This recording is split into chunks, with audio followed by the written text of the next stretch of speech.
Okay, so they're still setting up. Is this a perfect defense? Or maybe the game just loaded his previous setup. He did buy the wizard, yeah. So I think Spartako sacked his 13th player so that he could pay for a wizard. So he has definitely spent all of his money on this wizard. This is just a safe formation because his throw was off the pitch. So I don't know who won the toss, but the Dwarves are defending first. And it isn't live.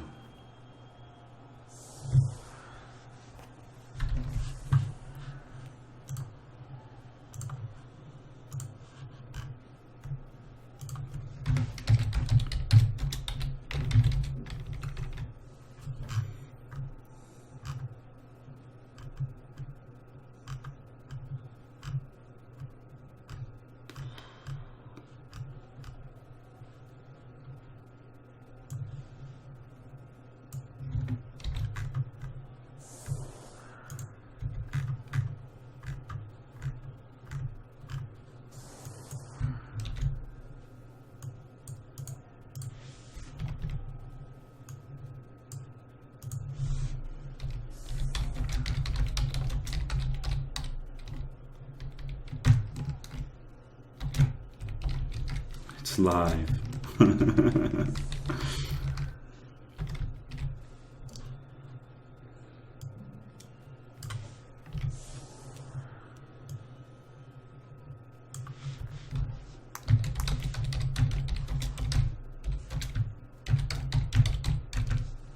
So yeah, they're all taking their time for this, aren't they? Which is fair enough.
Oh, PD.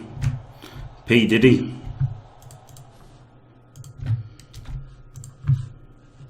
So this could actually put the cat amongst the pigeons.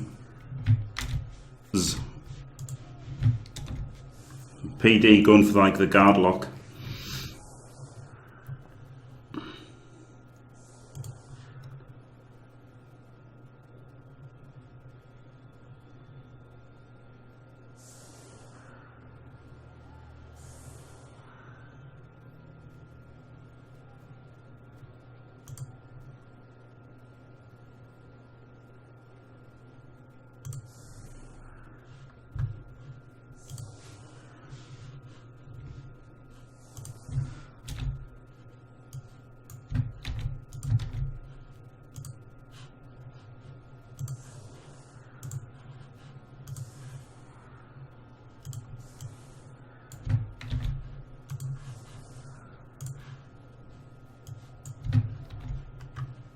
Right.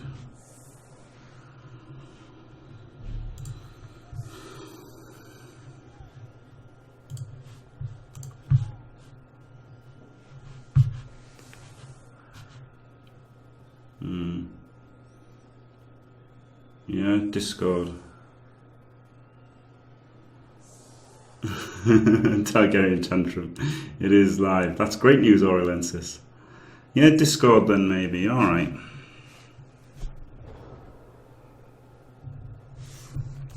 I'll think about Discord then. It's just I was told to go Mumble, but we'll see what works for Team Fantastic. So he didn't go for the guard lock. I guess it was a good setup by Spartako keeping his 3 guards together so that he could crack any guard lock, maybe. And obviously with a strength 4 at the side there.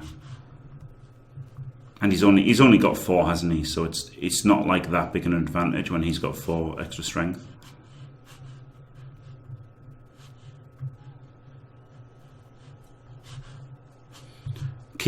Deep kick isn't that much of an issue because obviously agility 4, sure hands, and against dwarves.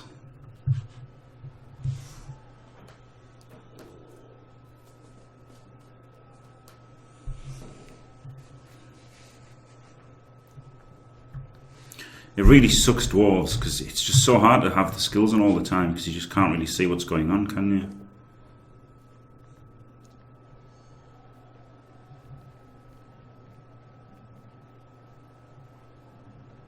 Turn 1 fireball burn style, imagine that.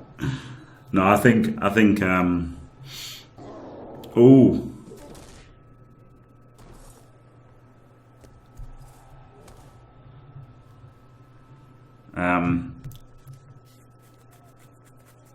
I think Spartako will save his wizard to stop an offensive drive rather than a turn 1 attrition fireball. Ooh. 1 in 9.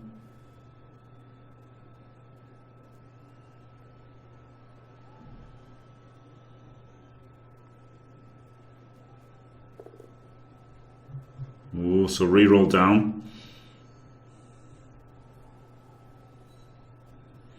There is basically a laptop on the line with Danju. This game is basically for a laptop, yeah. 3rd place gets a laptop, 4th place doesn't. Plus there's some amount of cash, but they're effectively playing for a laptop, so like a fucking mega gaming laptop. So it's pretty high stakes, even though normally the 3rd place playoff is like the most pointless game in a World Cup. In this, it's one of the biggest ones, to be fair. Because while 1st place obviously got the kudos of winning the tournament and a gaming PC, 2nd place got really big prizes as well. Yeah, that was the thing. He would have still won in 30-60 even if it hadn't been a perfect defence. But the perfect defence made him make 2 blocks with outblock, didn't it? Which normally he wouldn't have had to have done that. So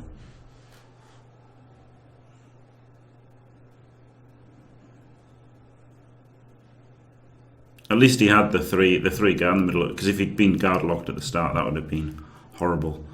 But Knockoff did take that mighty blow for the Skaven, which I think was probably a mistake, especially with there being so much on the line in the 3rd place playoff.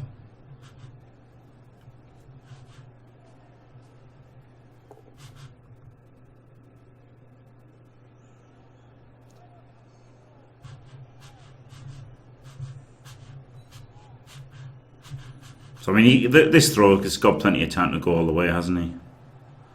Turn 2, turn 3, turn 4, turn 5, turn 6, turn 7, turn 8. So it's not really that bad that it was such a deep kick. And of course he can throw it a little bit with agility 4. But he won't be happy at using a reroll on turn 1.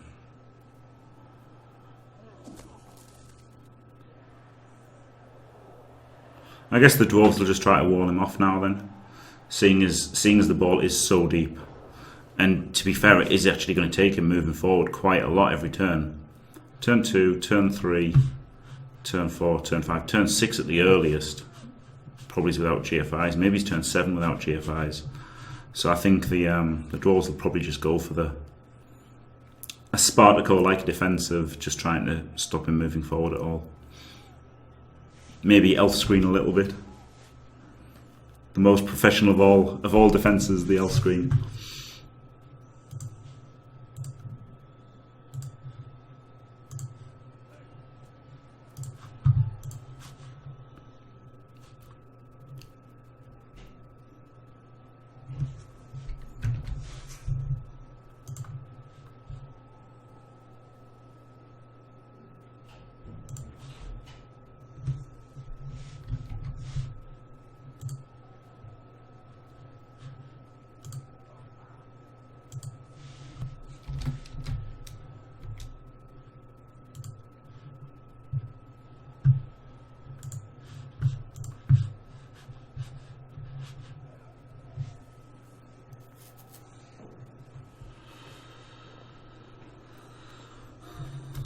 So yeah, he has gone quite wally, hasn't he? The old wall of guard there.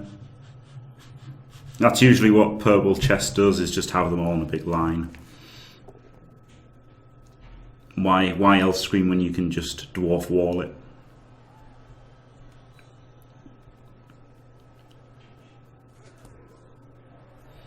And obviously Spartako's going to have to engage in a little bit of contact to be able to progress, but not yet. He's still got a couple of turns of just running forward with his crappy movement 5 ball carrier.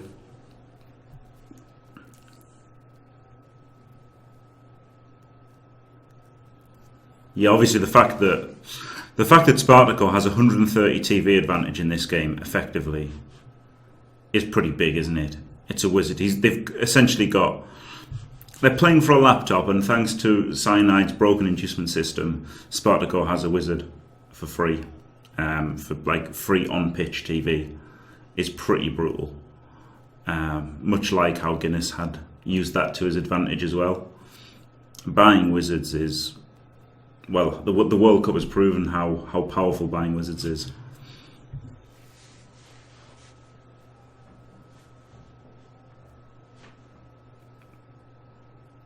I mean, in case you needed it proven, it's obviously ridiculous that you can buy a wizard and it not count for your TV. But there you go. Just cyanide things.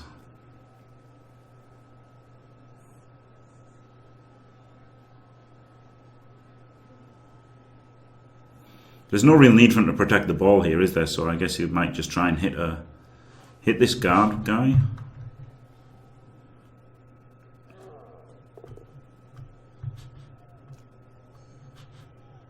I guess I'd try and hit this guard runner. It's just he hasn't got the mighty blow to do it, has he? So it'll just be relying on a bit of luck.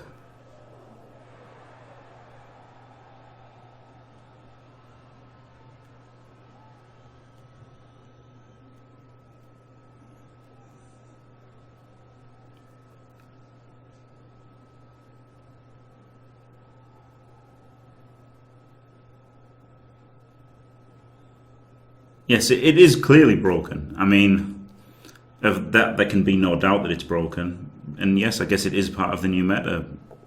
And he's made a 1 in 9 block. I guess he can't re-roll this, because then he's left with only 1 re-roll.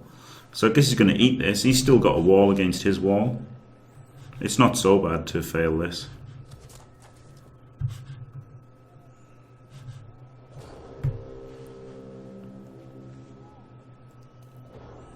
Yeah, the issue with that is that it's a crappy meta. Yeah, exactly. You should have even, TV. This is what grinds my gears about Dode and Voodoo Mike. They say that team value isn't a good indicator of who's going to win. Okay, maybe it isn't, but at least they've got the same resources then, haven't they? They may not. Everything may not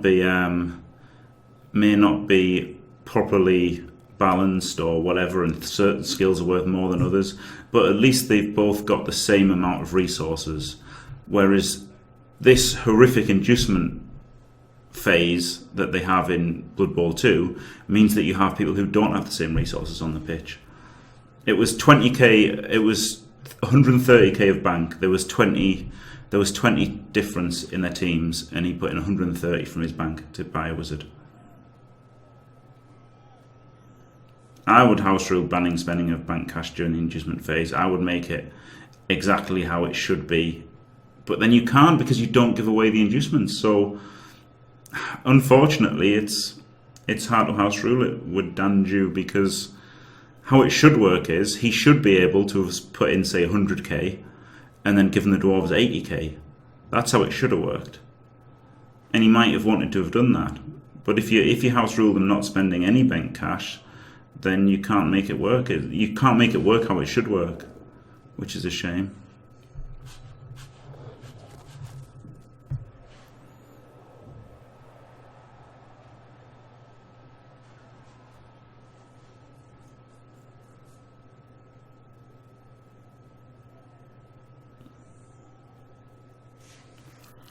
I guess the best house rule would be, just to ban it, because, because there's nothing worse than having equal TV teams where one side's got a wizard.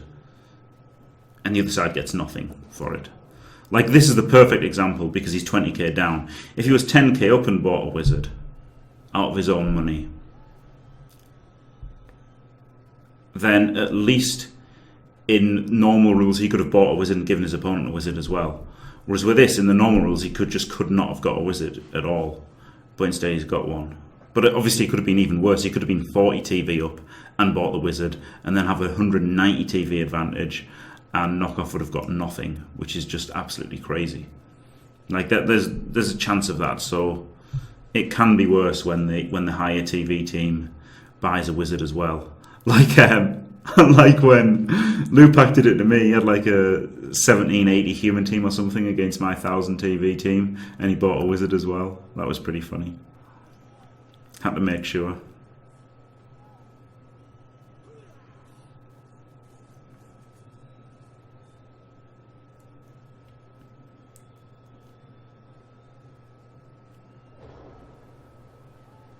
Yeah, spending up to 30k to make up an inducement. Yeah, that's not a bad idea, Dynamos. Yeah.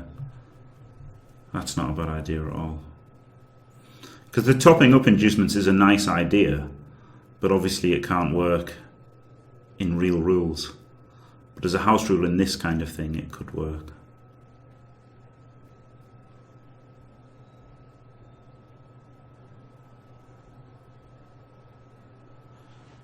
I really hate that you can't see that this guy stood up.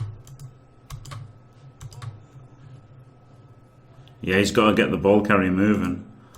But he's already down one square, isn't he? So 1, 2, 3, 4, 5. That's okay. But he's still 1, 2, 3 squares of full movement to score in 5 turns. So he's got to try and get it moving somehow. And obviously the sidelines are somewhat denied to him by the fact that Knockoff has a Troll Slayer. Frenzy's so good. Like, against good players, obviously you don't get to surf their entire team like you do against certain Col scrubs. You get to completely surf their entire team. But against top quality players, it you know, the area denial is really powerful.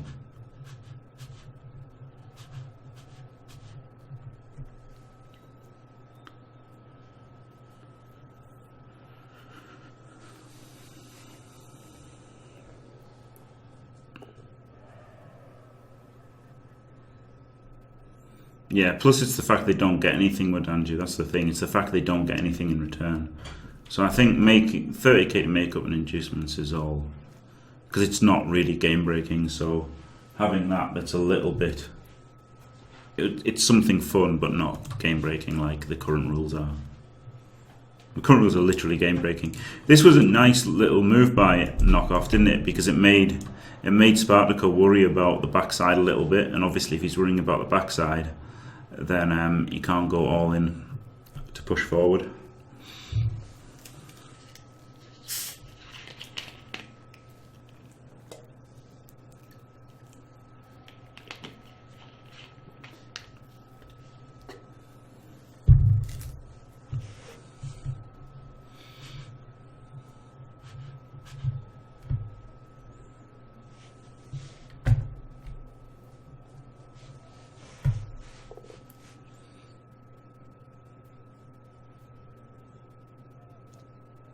Now he's going to stick the bludger on the one guy without tackle. Well, 4 guys without tackle. He's got 6 guys without tackle, but the Troll Slayers have poor man's tackle, don't they? With a frenzy.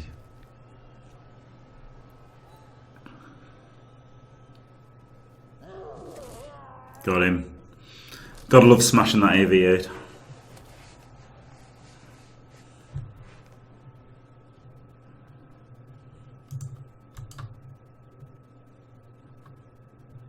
I guess he's not going to base him because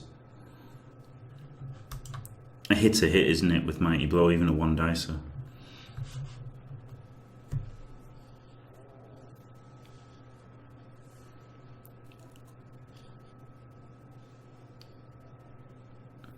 Well, to be fair, Frenzy could be a rich man's tackle, but it's kind of like a poor man's tackle, isn't it? Frenzy's like a rich man's tackle, actually, because it's always good. Frenzy's always relevant. It's always like something your opponent has to think about, whereas in a lot of matches, tackle is completely irrelevant, isn't it?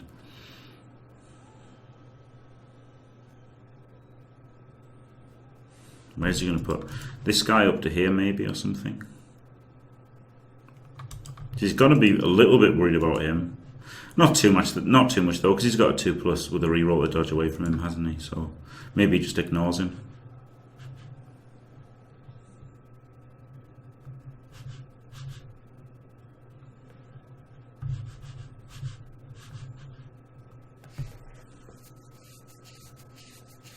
I guess by putting him here, he's threatening the pass and switch, hasn't he? Which is pretty good. Pretty good against Dwarves. Yeah, no more moves. If he bases him there, it's not a big deal, is it? Ultimately.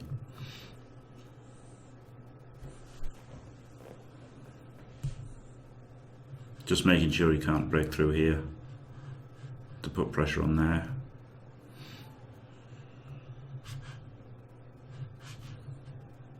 Pretty big stun actually, isn't it? Because he can really, you can probably make a break here if he wants.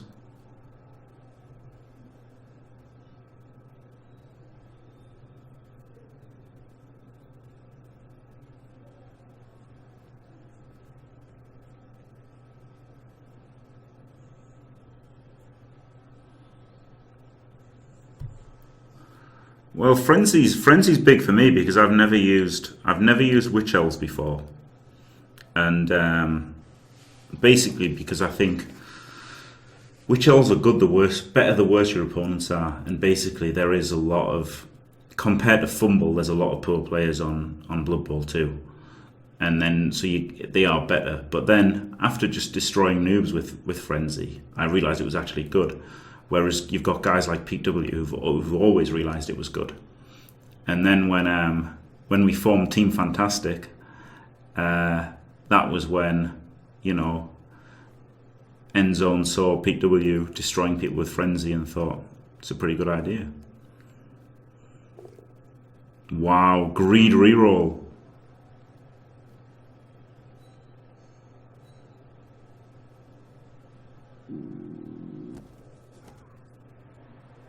That was pretty greedy. Like, I can see obviously he didn't want his runner to get punched. But that was pretty greedy blitz, wasn't it? Like, you know, wanting to get a knockdown on a blitz is pretty greedy. Pretty greedy play.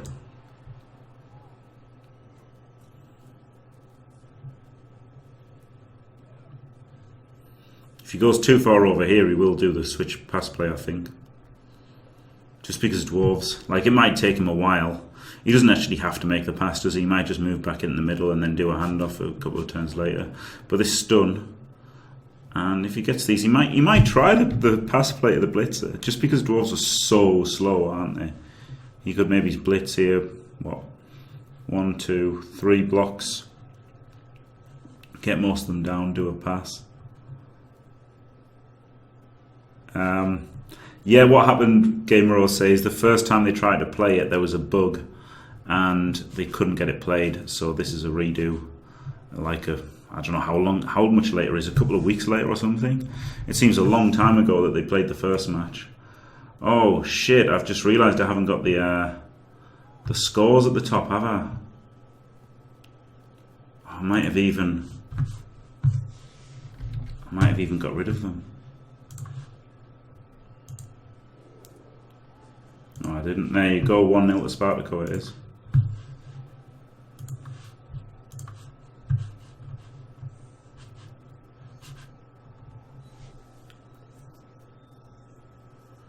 Yeah, it is live. It is live, Robocop.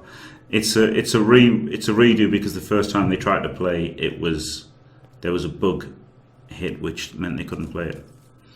So yeah, this is obvious. I would have maybe blitzed him. I don't know how much it matters.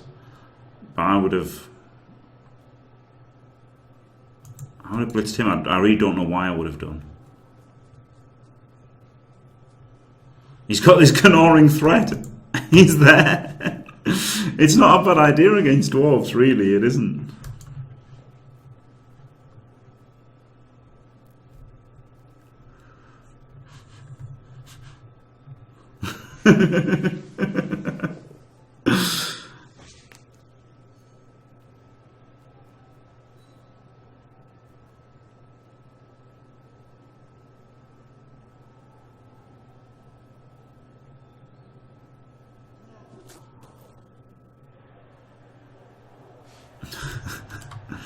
So he could block him and him, but does he have another guard? Yeah, so he could block him. Could have got an extra block there.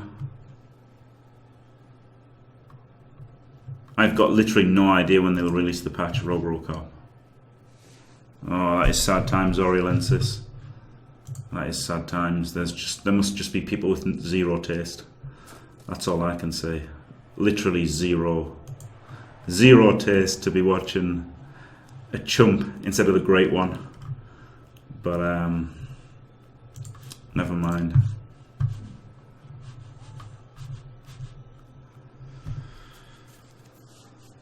Maybe they're taken in by his rat record lies.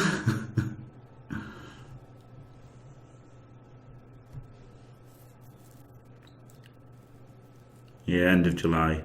Yeah, they said end of the month, didn't they? So yeah, maybe like just the last day of the month. I'm really not excited about this ladder resetting thing. I think it's just going to dilute the player base basically. It's already hard enough to find a fair match in Col. So now if you've got people playing two divisions, but the second one isn't my one, you know, the NAF official style, NAF tabletops. If there was a NAF tabletop style and a ranked, like a challenge division, I could see the point. But this making, I just don't see why. Why would you play? I just don't understand. The new seasons, unless they're going to have regular tournaments. But will they have regular tournaments? Who knows? They're going to have a seasonal ladder with Anju. They're going to have a seasonal ladder with like rankings, and then an open division where you can play and then the teams reset every month or whatever. So people are going to want to, if you get prizes for winning a season, yeah, fair enough then, Mile. If they have prizes for winning a season or qualify for tournaments by having good records in a season, then I can see the point. But it's just going to kill Col then, isn't it? Which is bad for new players, because when the World Cup qualifiers were on, the standard was much, much higher, wasn't it? Which isn't good for new players. Like, obviously new players weren't playing in it as much as they were in Col and stuff. So I don't know. I just think it's probably bad for the game. But I guess we'll see. If there's prizes for winning a season, that would be pretty cool. I guess I'd try to win the seasons then if there was prizes.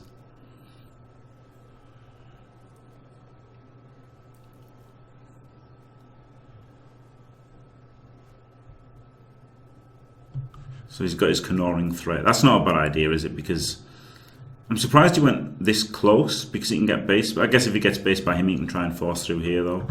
But if he just moved him like here, he might be then tempted to bring somebody back as still. And if not, he's actually got a Canoring threat. I don't know.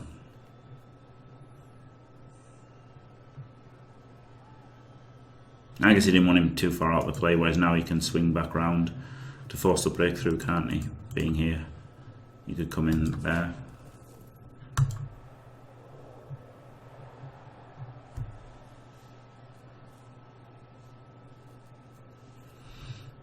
So he's got 5 players versus 4. Well, actually only versus 3. So this is a really good opportunity for Spartako to break through, if he can manage it.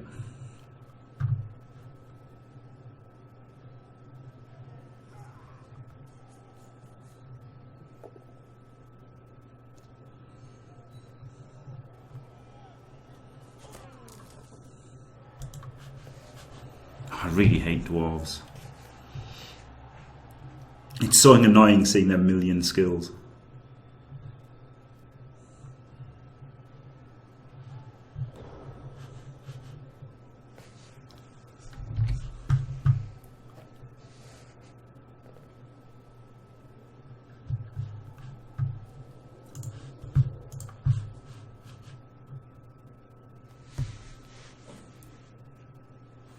Yes, that's 3 players against 5, isn't it? And you can move this guy around into here, maybe. This guy into here, and you can really smash into this area, or this area or something. I don't know. Maybe this area. He's got his 2 guards. He's got all 3 guards available to go into the same area. He might try it. He might try to swamp this turn.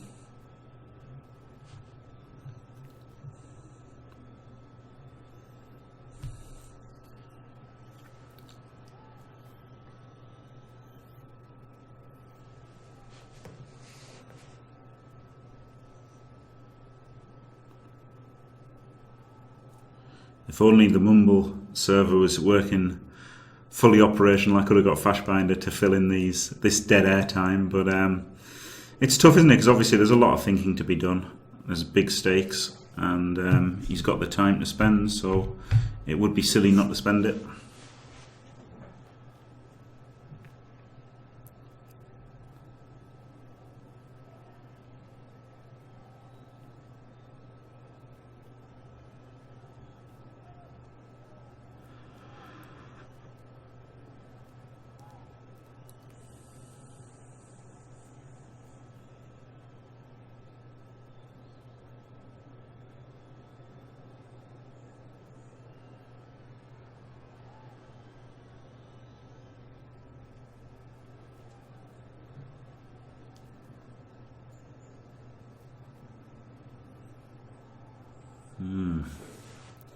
It does seem like he's going to be smashing in here, doesn't it?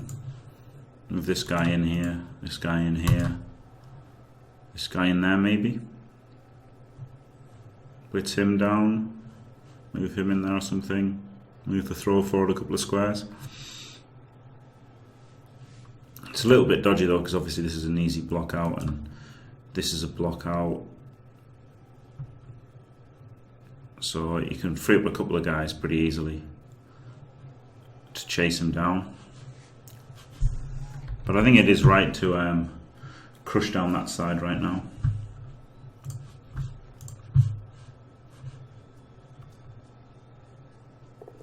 Oh, he made the GFI.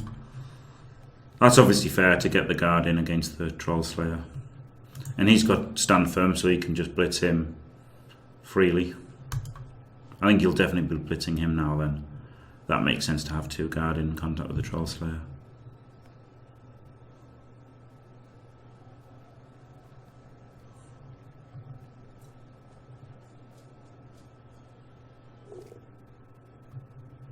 This one. Ah, that's his guard. I should have this on. I didn't realise either. I thought these didn't have guard. But yeah, okay, take his guard down. Fair enough.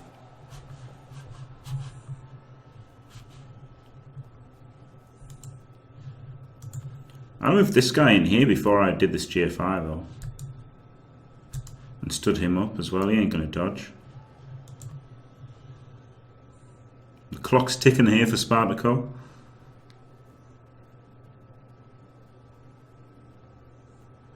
Ball will go here surely.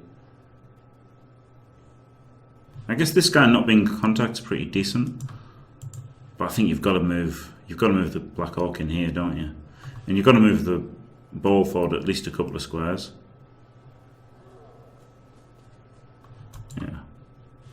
Yeah, sandwich these in.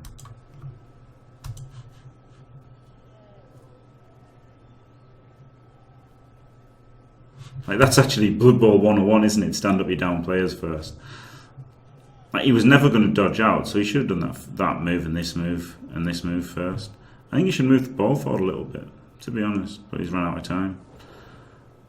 I guess he does have 3 turns, so he's in range. Barely. So he does have to move forward max movement every single turn now. I would have gone forward a couple, I think, and got this Black Orc in here or here, just so that you know, you wouldn't have to go max squares every turn to score. Could have even moved him to there. he could get based. If that's relevant. Probably not.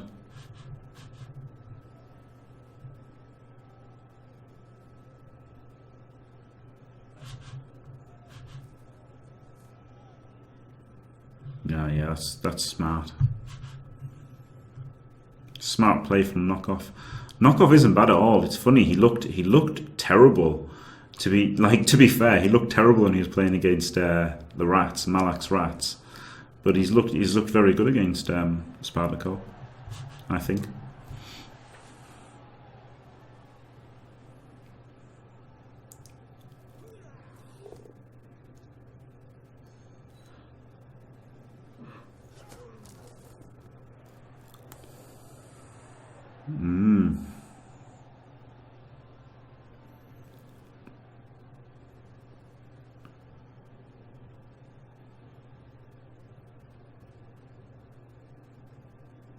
Went for the follow away. I would have thought about maybe he's not following it and getting a 2D in here. But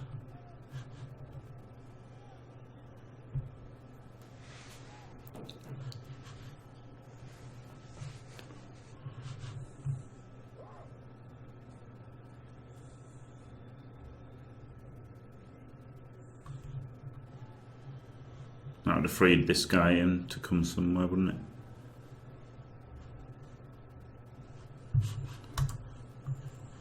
Nice blitzing there.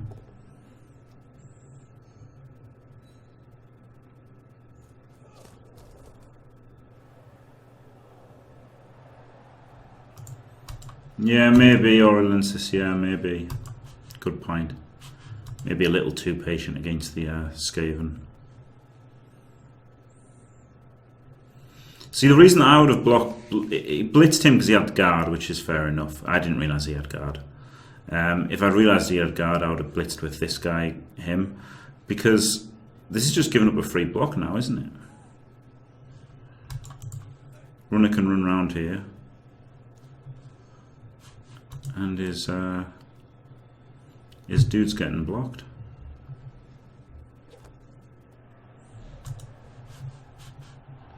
And now he's lost his canoring threat. Well, if he gets powered by the he can come here, can't he, or there? Either works. And then 2D into 2D. Oh no, he'd have to block him because of the frenzy trap.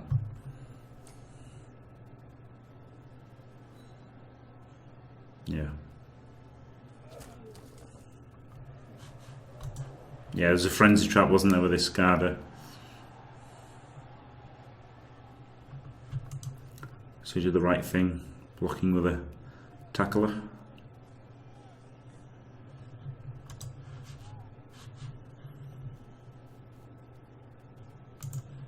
You might just have to pass it.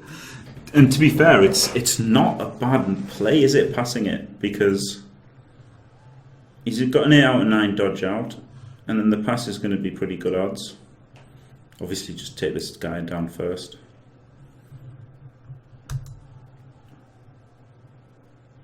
Like, it's not the worst thing ever to go for a pass play against Dwarfs, because even with a down player, because they're just so slow. They're so incredibly slow. They can move him in here, him in here, him in here, base all the guys.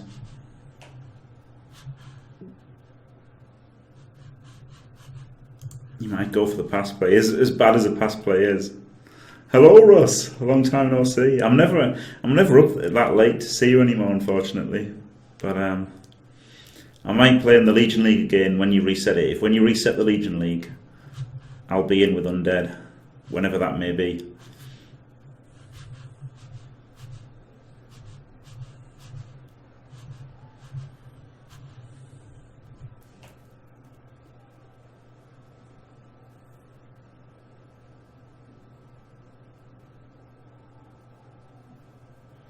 This is tricky.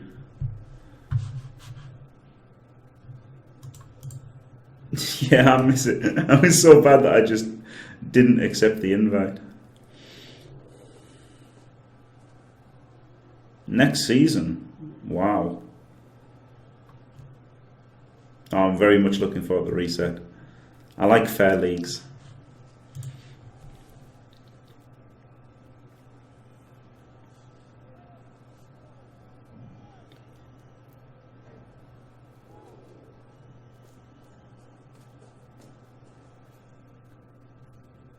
Oh, he's committing to a pass play now then if he's moving back with the ball. Which I guess he is, because that's the only way this move makes any sense, doesn't it? Oh yeah, I'd use Necro if they're available, definitely. But I think Undead are like, out of the teams that are available right now, Undead are my favourite for leagues.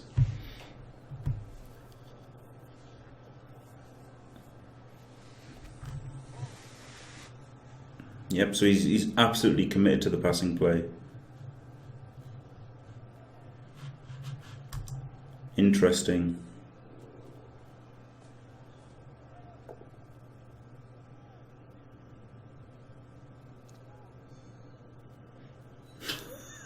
Wow, my tiny life. That's brutal.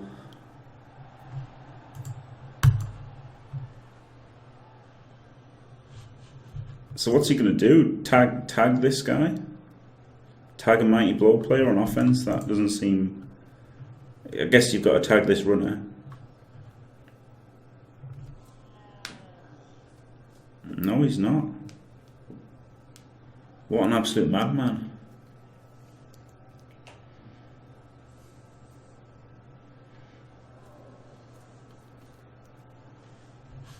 Just as Russ is in the chat, what an absolute madman. He's like obviously a 1 dice without tackle isn't that good. And okay, he's shut it down now with that dodge. That was a little bit risky. Because especially as you had this guy to just go, if you'd fail that dodge, 1, 2, 3, 4, 5, 6 GFI, and this guy's in for a 2D on the ball. Which is, I mean, that was pretty risky leaving it all on the line with that dodge. And this one. Wow, 3 dodges. So he's got a bit of luck this turn for sure, Spartako. And he does have 2 Canoring threats. This one's screened, isn't it? So this is where this is his play now, is to go for this screened one.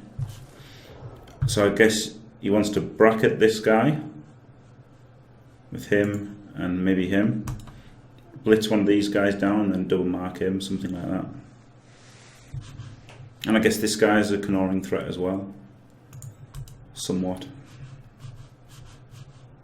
You can double mark him though. So you can double mark this guy, blitz him with a Troll Slayer and double mark him.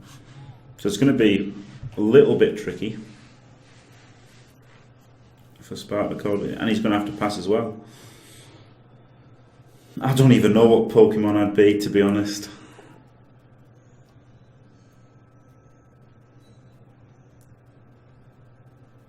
That's yeah, Dodd's playing Bloodbowl too because he's in the league. I'm sure he hasn't played the matchmaking at all and will never play the matchmaking. But he's finally playing Bloodbowl too because he's in a scheduled league, isn't he?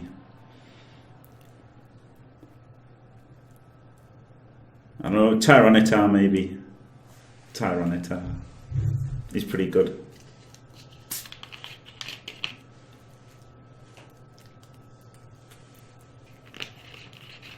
Oh, Snorlax.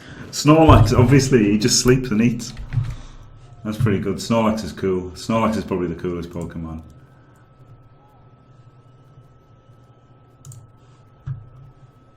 Yeah, I'll go with Snorlax.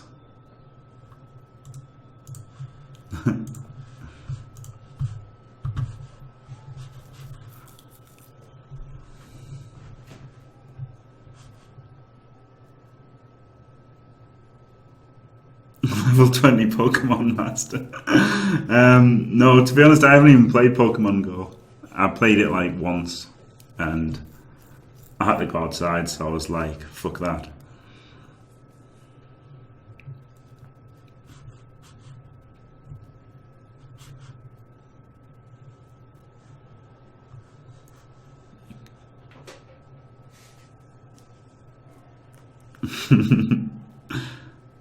I might play eventually, but I don't know. It's just I'd rather like play good games. That's the problem with Pokemon Go. Like, why play Pokemon Go when you can play Bloodbowl 2 or GTA or whatever?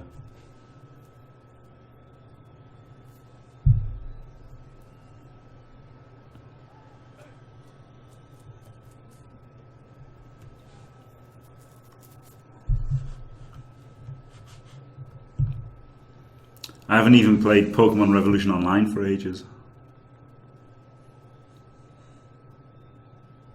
So he's not going for the double marking of receivers. I think I would have gone for the double marking of receivers.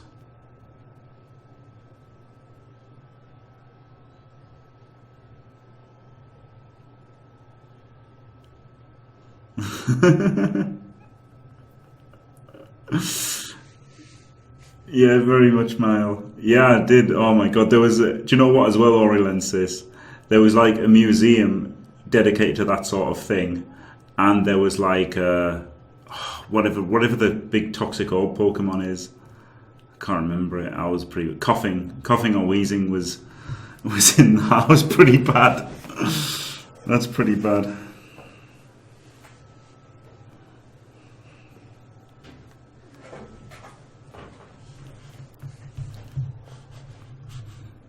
So I guess he's going to do a tackle blitz on him. That makes sense, but I think I would have gone for the screen here to get to him, so you can like mark them both.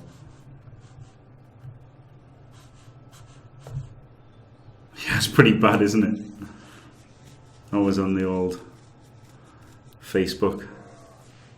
Yeah, that is true that Blood Bowl 2 is that point where only Lee plays fun. That's true. It's yeah, so he did go for breaking the screen there.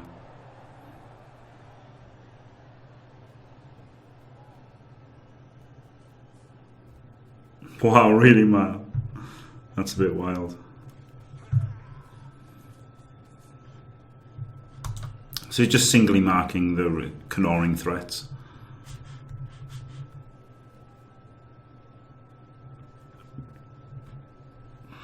Which I think that's probably a mistake, to be honest. He hasn't got this guy needs to be in the middle, I think.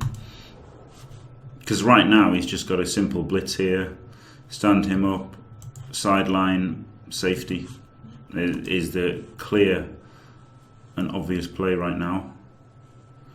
The bad thing is the throw isn't good. The throw would be here with an interception chance. And then he's got this dodge away chance as well, hasn't he, even screen him. So to me, that's where he goes for this sideline play now, and Spartako might score.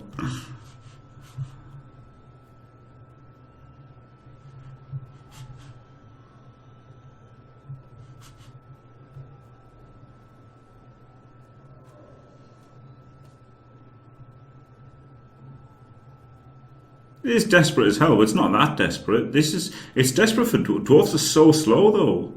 I would have double marked this guy. Because this is a simple 2D blitz, and he can't cover with these guys. These guys just simply can't reach. If he powers him, this guy can't reach. 1, 2, 3, 4, 5, 6 GFI, so he can't reach, or just, you know. So yeah, this is like pretty easy touchdown, like as easy as it's going to get, I think. But this is looking at dodgy pass, isn't it? What, 3 or 4 plus this will be. So it's not easy for Spartako, obviously, but it's the best he's going to get.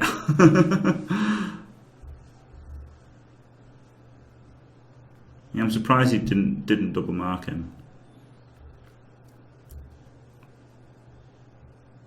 But this is actually in a good position, because if he wasn't here, like, you know, if you could pass from here, it would be a lot better, wouldn't it? So, yeah, I think that's definitely the play, Gamer says, yeah. Because he's agility 4, so it's not a bad shot. That'll be 2, 3. It'll be a 4 plus, probably 4 plus pass.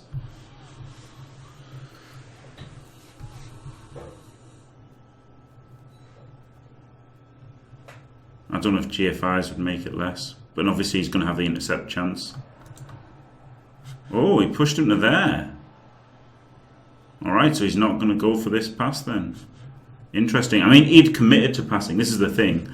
By moving back last turn, he had committed to making the pass play to score. So, you know, there was no doubt for Knockoff that Spartako had to make a passing play, or at least a handoff to this guy.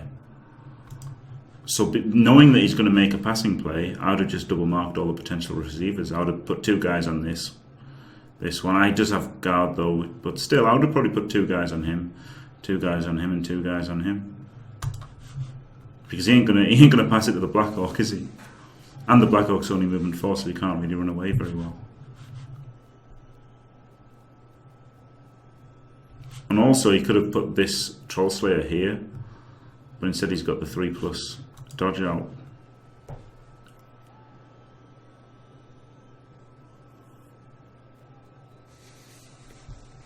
Maybe that was a misclick. To me, the pass play is his only chance. After you've made that blitz as well, surely you make that blitz to free him up. I really don't understand why he pushed him to here.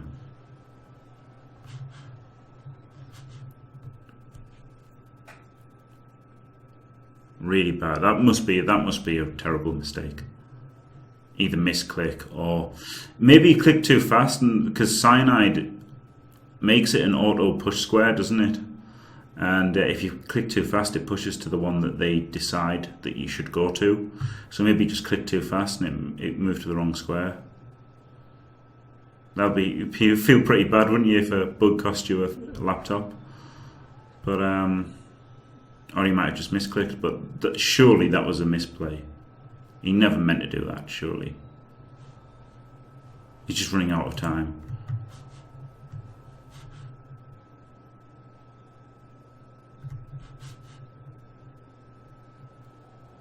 Oh, has it crashed?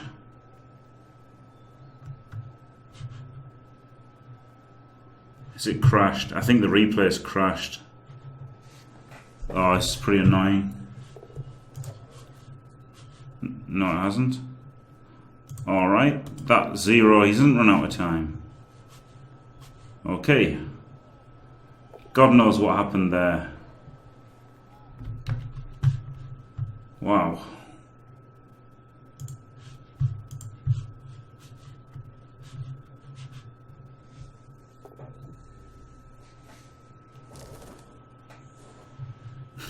His luck with GFIs continues.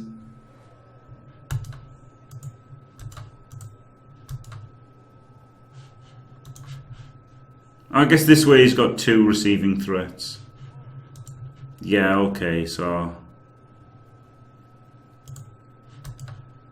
he's not going to do the pass, he's going to do the pass on turn 8. So yeah, he just blocks with him. That was dodgy though, wasn't it? I mean, that was really... I think it was a bad play. Maybe it wasn't though. Because now he does have two scoring threats and he can't even base this one. So yeah, I see why he could do it. And also the pass is going to be easier, not passing over someone's head, potentially. Potentially not passing over someone's head. And having 2 receiving threats. This one's untouchable. Yeah, okay. I guess he's made me look stupid. Is his play better than mine? Probably. Was a little bit risky though. I mean, he has got tackle. If he fails this 3+ dodge, or the 2+ GFI, then, but also to be fair, Knockoff misplayed because he could have bracketed this guy and didn't.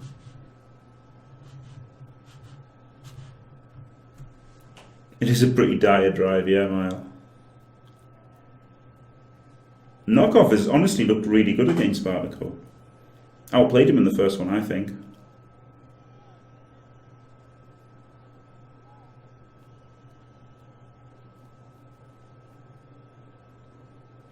And this is pretty desperate.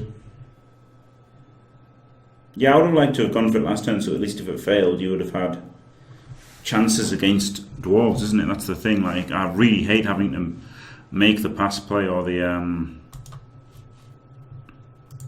making the pass play or whatever on turn 8. What's going on? It's run out of time again.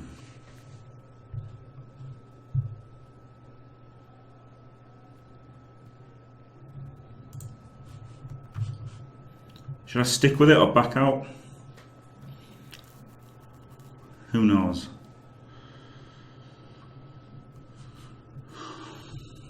But I mean, no one can reach this guy, can they? So, oh, this guy can. 1, 2, 3, 4, 5, 6. GFI though. But obviously he couldn't make the second GFI after using his reroll. But still, shouldn't he have moved all these first, seeing as he wasn't going to pass? So, like, Spartako is doing things in, like, the kind of wrong order and, like, the newbie way of no damage control. If his plan was to always do this, when he chose this follow-up, his next play should have been to move these 3 and move him there, shouldn't they, before he made this dodge out? Because right there the ball was exposed to failing that.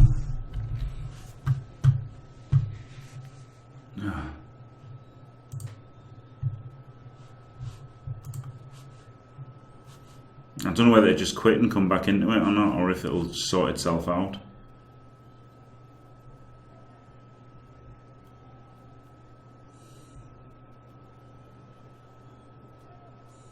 Nope, right, it's working. Oh, he just dodged instead of blocking. Interesting. Wow, Spartako rolling them dice.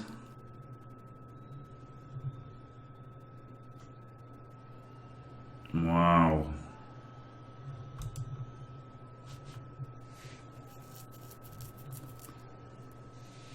Cyanide decided Dwarfs versus Orcs is not slow enough. Wow, he's done some bold plays.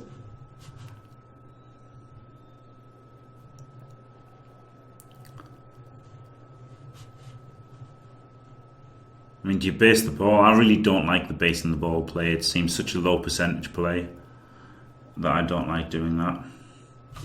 But he does have two bit almost impossible to catch receivers now, doesn't he? So I guess, do you just give up on catching the receivers and jam as much in here as you can to try and make the ball as hard to catch as possible? Like, you know, the pass as hard to make as possible. Maybe. Blitz him and get him round or something like this. Get these guys. He just can't do a lot because he's so slow. These two are badly out of position now. Well, these 3 really not affecting them, and these five guys out of the play. But there were some risky dice rolls from Spartako.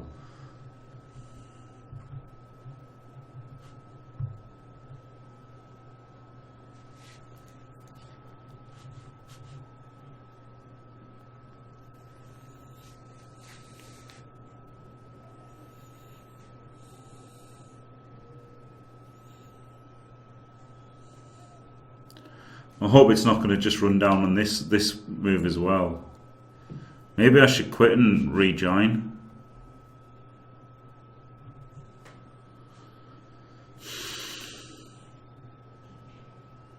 I feel like this is... Can anyone spec in game and see if something's happening right now?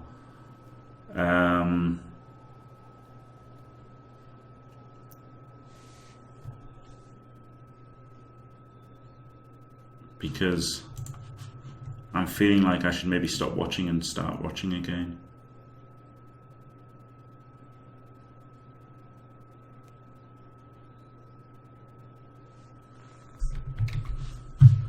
Has Fash quit out and rejoined, has he?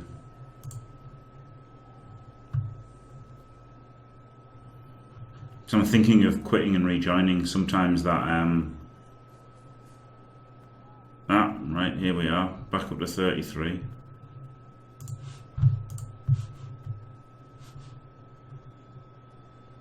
It's got Jihad on his router. Yeah, I wonder if just quitting and coming back will solve this issue.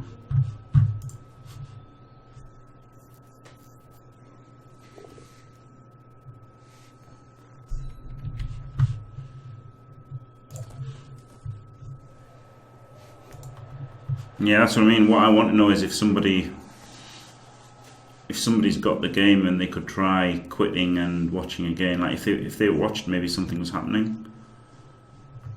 I don't know if I should quit and just restart watching. Oh, I don't know.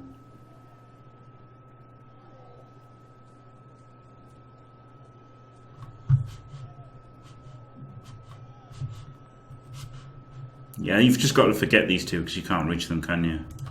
And focus on trying to make the pass more difficult by having to run around for the tackle zones and interception chance or whatever.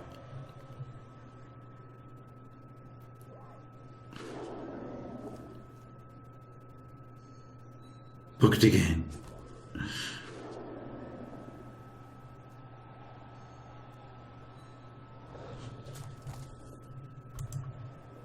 Yeah, so he gets to get guys in the way a little bit.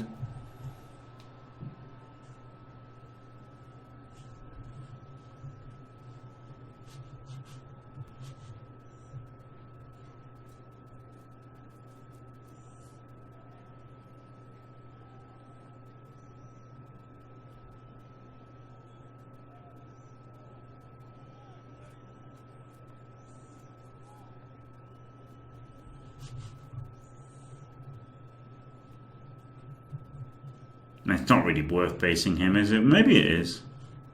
Maybe you could... No, you could one dice blitz him and get TZ on the ball and then run him around here and just base him. That could be a play.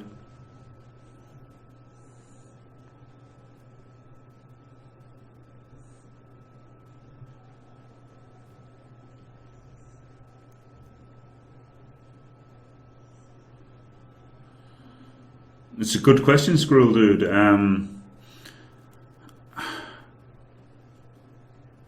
Yeah, there was a perfect defence, which, to be fair, didn't make that much difference. It was a really deep kick. And then Spartako got the ball up to the halfway line nearly.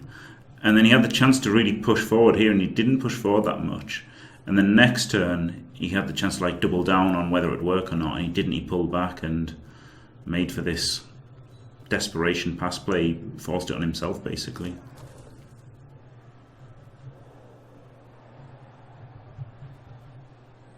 But to be fair, this is looking better odds than last time.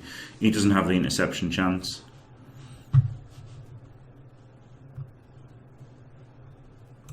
Maybe he goes to here. I think basing him would maybe be the better play, wouldn't it? Yeah, base him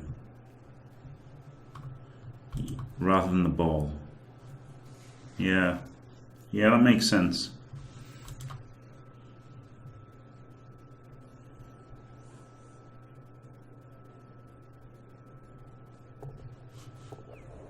Oh. Yeah, PD was pretty important, yeah, to be fair. But even then, he couldn't push forward. It wasn't so much the perfect... To be fair, the deep kick meant that he couldn't push forward, so that they both just lined up for a few turns. And then when finally Sparta got a bit of an opportunity, he just didn't go all in on it, and then retreated. And this is kind of interesting now, isn't it? 1, 2, 3, 4, 5. He could just do this play for the pass, because it's not easy for him to get a blitz on, is it? So 1, 2, 3, 4, 5. 1 or 2 GFIs to cut it down. 1, 2, 3, 4, 5, 6.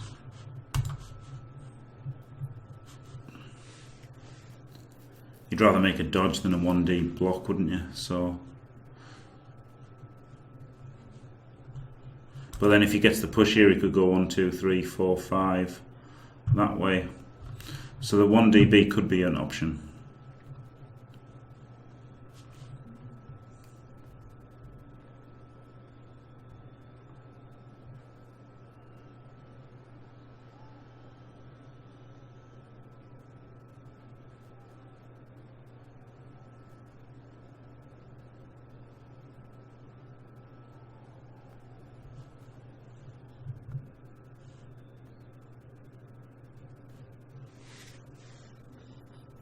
I don't know if you need it. You'd have to... Yeah, okay, he's gone for it. And he got the power. There you go.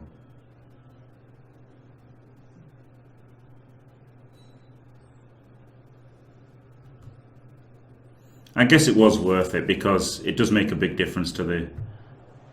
Even a push though, it still lets him go around. 1, 2, 3, 4, 5.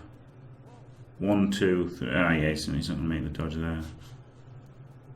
So he better be thrown from here then. So what's that? 3 plus. 3 plus 3 plus. So that was obviously bad play by him because he should have just made the dodge if he was going to go to here. So this was a misplay by Spartako. Obviously it's a harsh one to call him.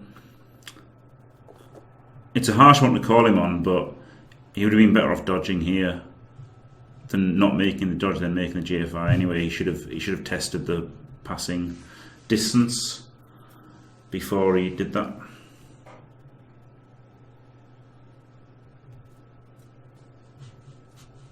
How on earth is the GFI better? It's turn 8. Squirrel dude. It's absolutely better to have not made the GFI.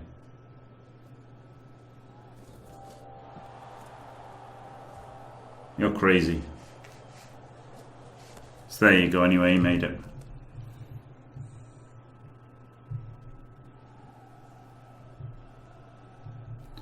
Did he who scored? It was him, yeah. I thought he just handed it off to a rookie then. That would have really been crazy.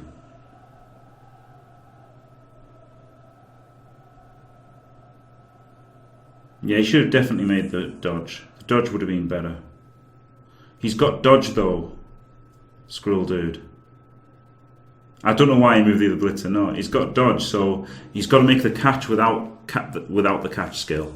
So it affects it by some amount, doesn't it? It doesn't matter. It's turn 8, Squirrel dude. It's turn 8. It's turn 8. The thrower doesn't have dodge. No, he's got agility 4. Oh yeah, they're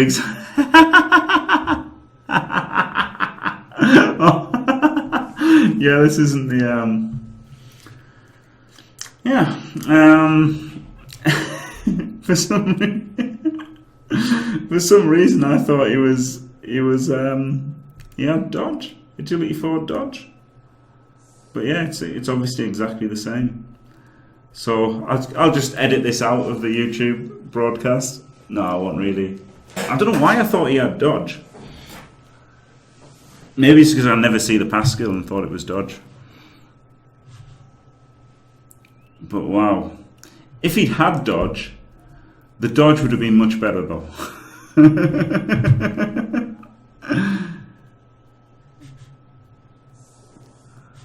Oh. Yeah, GFI was the right play to reduce the passing distance. But still.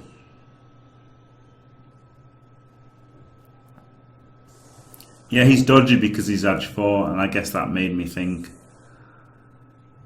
Yeah.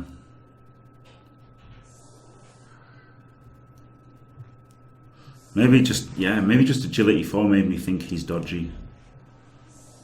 But if he'd had dodge, it would have been much better to have dodged.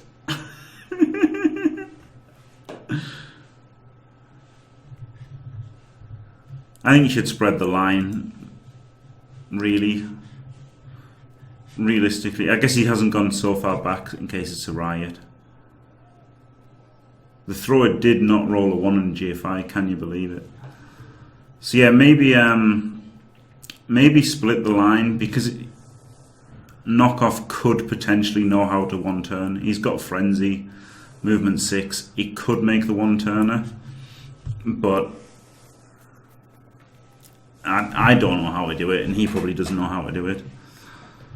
But if he split them by 1 apart, it would basically make it impossible for him to score the one turner.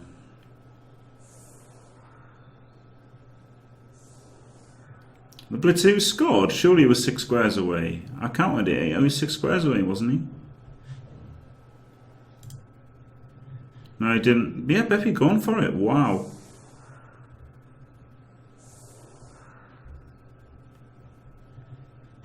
No, Perella pass, Beppe catch. No, he didn't. It's just that this going for it is at the top there. So no, it was 6. I did count it was 6, yeah, and these are the most recent rolls. GFI from the thrower, pass from the thrower, catch from the blitzer. I don't know why he moved the other blitzer, just because he wanted to.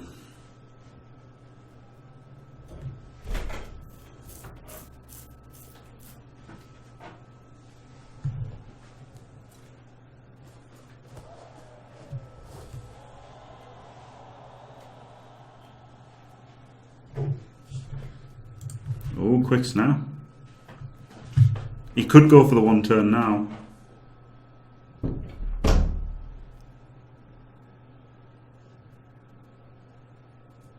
To have a buddy to celebrate. I guess that's exactly why I did it.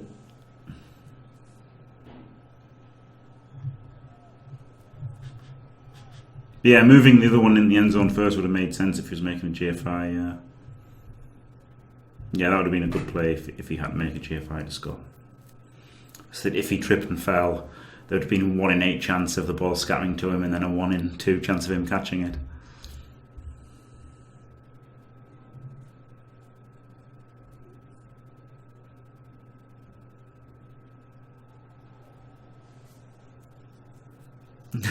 Like Nanny celebrating with Ronaldo.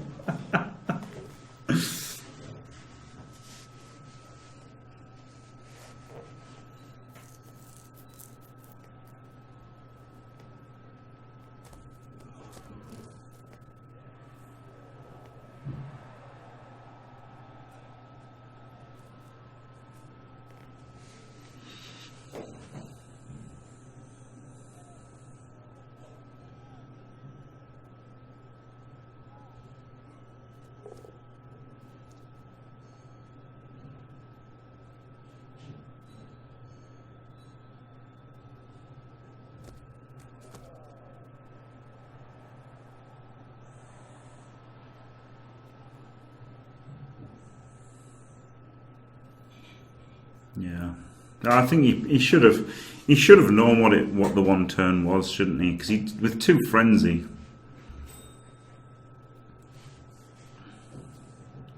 Yeah, Plew gap. It was funny, wasn't it? It was great. I was so happy in that game versus Dode.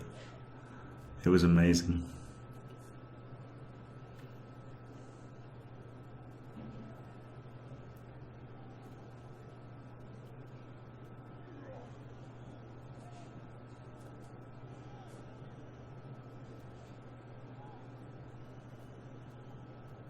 With 2 frenzy it's hard, but in the World Cup you should not, even with Dwarves, you should know how to 1 turn, shouldn't you?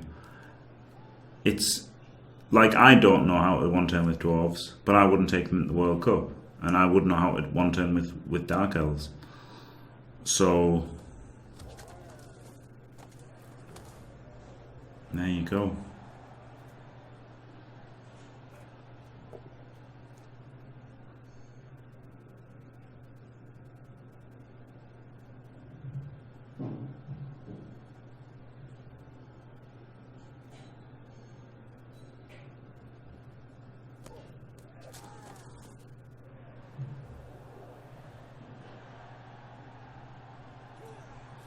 Yeah, against Orcs it has to be attempted. With like, if he had, there'd be a good argument for not trying it against, say, Wood Elves or Skaven, where you might just smash their players to pieces. But against Orcs, he's armor 9.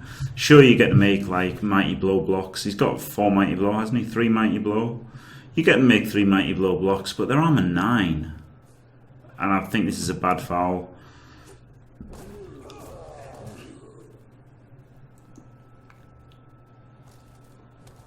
Bad foul, because he's got the reserve, but there's overtime potentially, and Spartako's got a reserve anyway. I think that was a bad foul.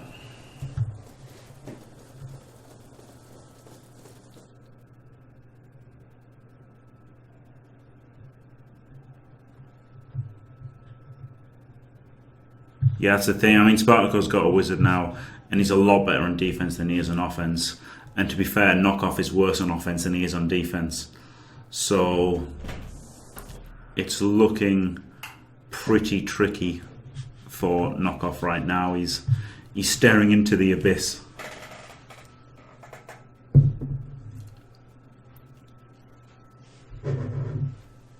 That random line was the danger, man. Yeah.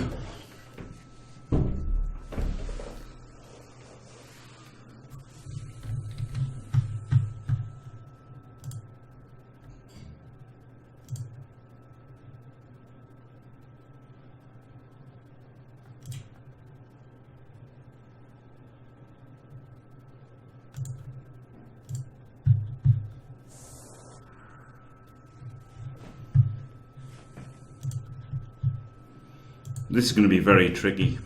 Staring into the Birmingham. This is going to be really tricky for Knockoff now, isn't it? I mean, you've got to score against one of the best, well, probably the best defensive player in the World Cup. Coach. I know Guinness won the World Cup. But he did have lizard men. Lizard men, when they're well coached, lizard men are a nightmare to play against. So it's harder to give him credit than it is to Spartako. That sounds harsh, but it's really not harsh. I've really liked Spartako's defensive play. His offensive play, not so much actually. He has lost it a few times. He hasn't controlled games offensively the way he's controlled them defensively. So I think this is a very much a tough ask for Knockoff right now. The lino he fouled isn't even on the pitch, probably. Pretty funny.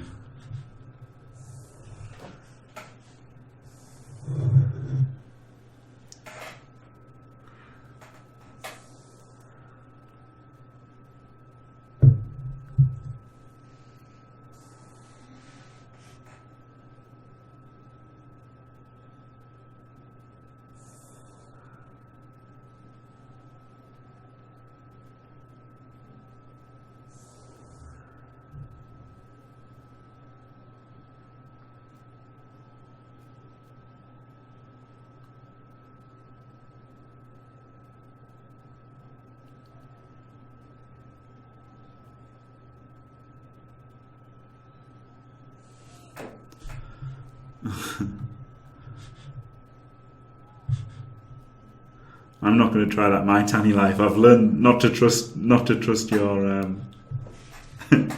your suggestions. No offense.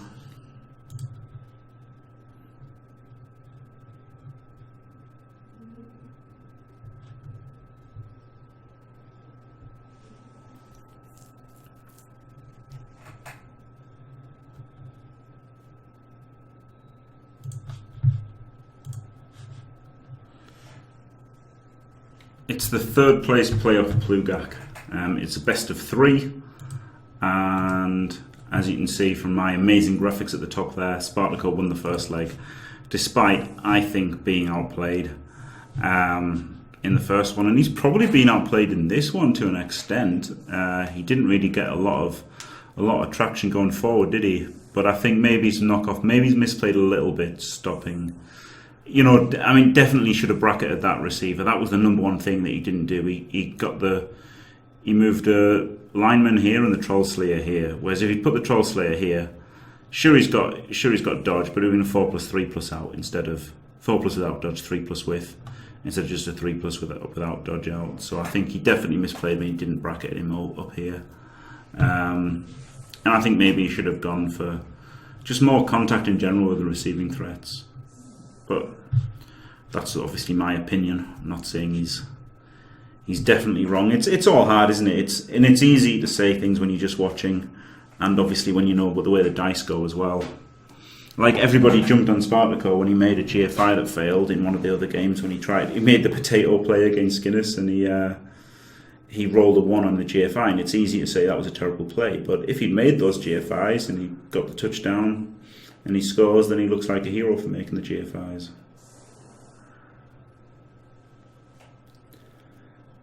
Spartako's really, really good, Plugak, and Knockoff. To be fair, Knockoff looked like he was bad at Bloodbowl in the semi-final, but he's played pretty great in this third place playoff. So maybe just like the pressure got to him in the semi-final. Oh wow, Rain! A short kick, Rain, and a wizard. That is just brutal. So the dice have gone pretty favourably for Spartako this game.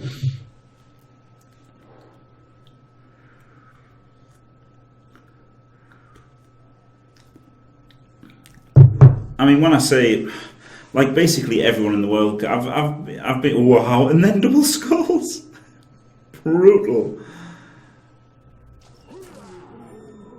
Oh well, re-rolled into a death. Fair enough. Rattan's happy. Rattan's happy. We've got a death.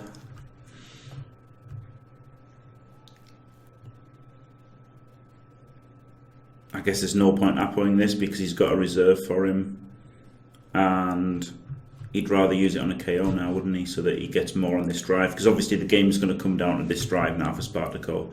He's going to use his wizard on this drive, and he's going to use an app on a KO. Or he'll use it in overtime, one of the two.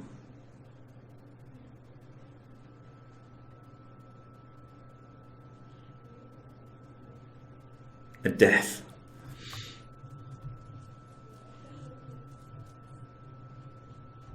Carrying with a non-block guy might be a little bit risky because obviously a one dice becomes a lot more attractive. I mean, he could be really unlucky here. He could fail the pickup, scatter here or something, couldn't it? This could be an absolute disaster in the rain. It's not Pokemon rules. Maybe it should be though.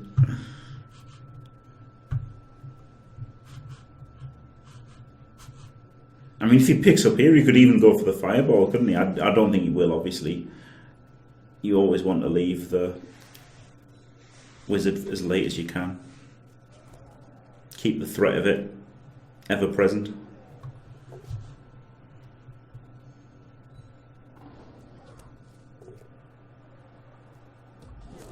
Oh, well, there's going to be some nice hits back for Spartako here, including hitting his Troll Slayer.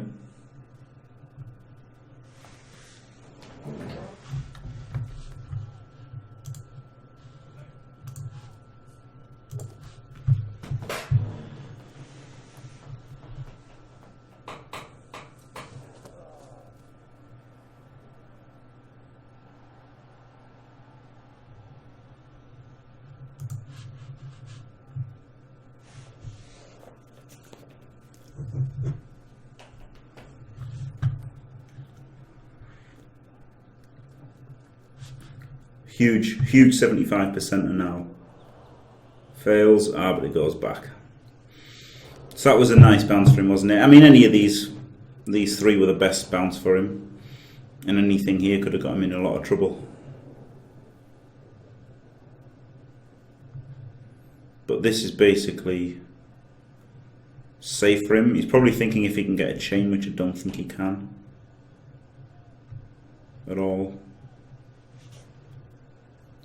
No way to get a chain on the ball here.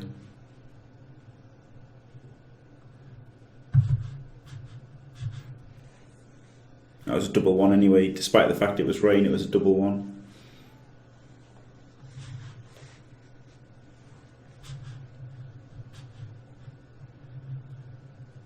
Wizard is an option. You've got 2 armor 8, 3 armor 8.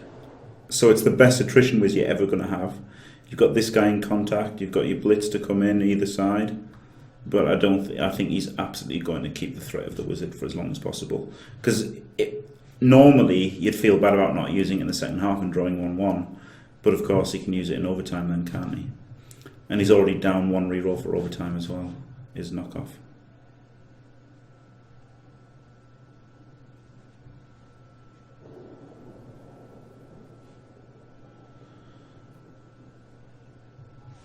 That is a good question, Plugak, and worthy of a good answer.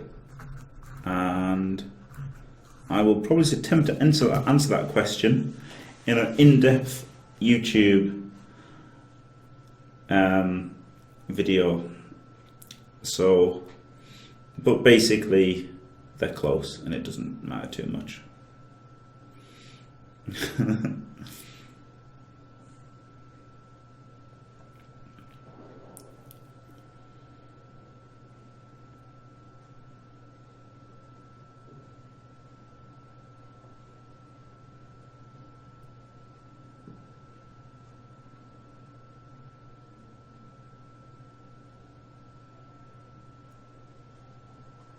Hello Illbeard, welcome to the stream.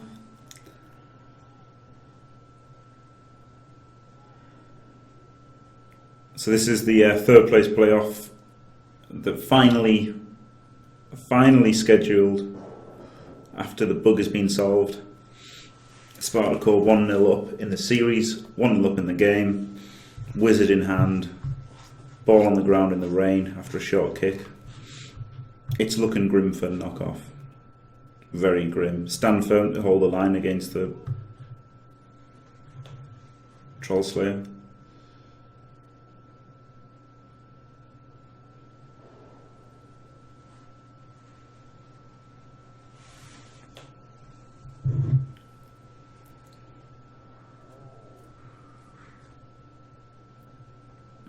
Is he just going to dodge away then rather than try to make a block?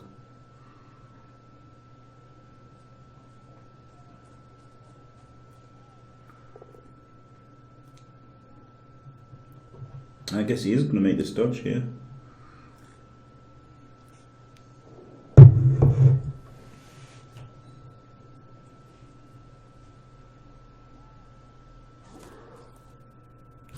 Yes, the third place playoff is of course normally the I don't care game, but in this situation the third place playoff is for a laptop and $500, and the gaming laptop is like a really nice one, so it's effectively for about $2,000 plus.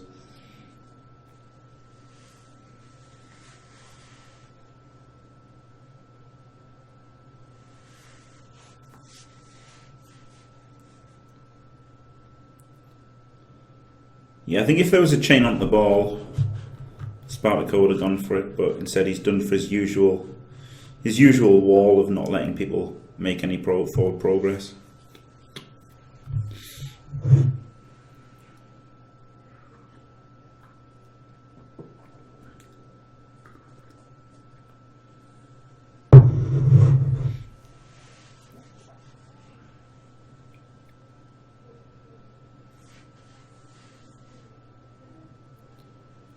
Yeah, honestly, Ilbeard, I actually wanted to finish third. when they released the prizes, like sure, second got a really nice PC and first got a really nice PC, but I've already got a really nice PC, and I thought if I finish third and got a sweet gaming laptop, that'd be really nice.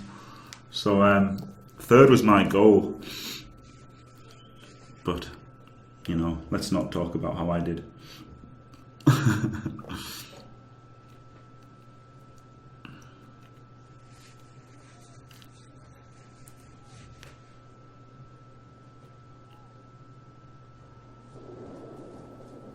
Yeah, so I mean this is standard. This is absolute standard Spartako defense. You know, just the wall.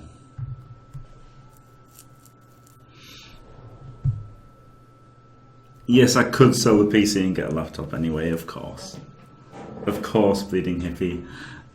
But still, I just, you know, liked the idea. Plus it's easier to aim for third than first, isn't it?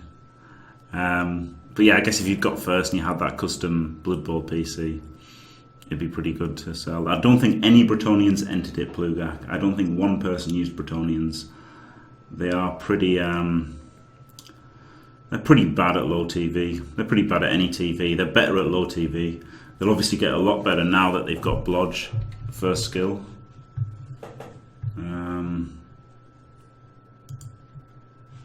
Yeah, trying to do it right was the was my big failing indeed, Ilbeard, yeah.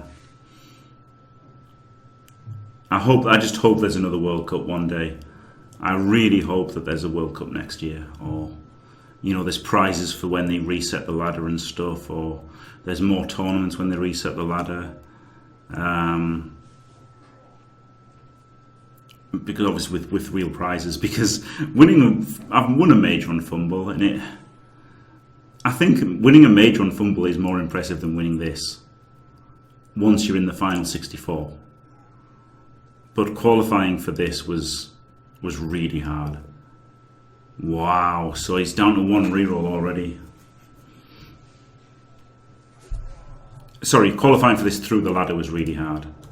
Or really hard. It was really hard. He had to win 20 in a row. That's really hard.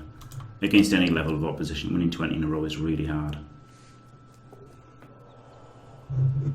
Wow. So the rain was brutally effective there. He rolled a 3.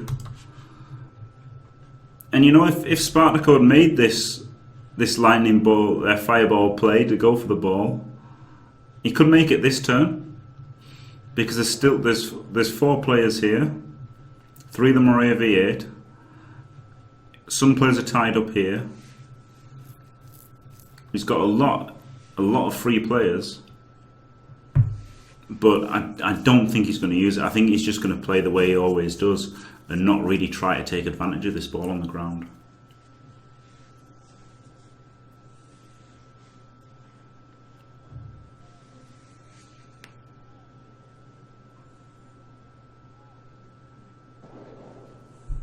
Yeah, obviously, once Spartako was 1-0 up and defending with a wizard, it looked like he was going to take it. But anything can happen. Like, there is a lot of pressure on, isn't there?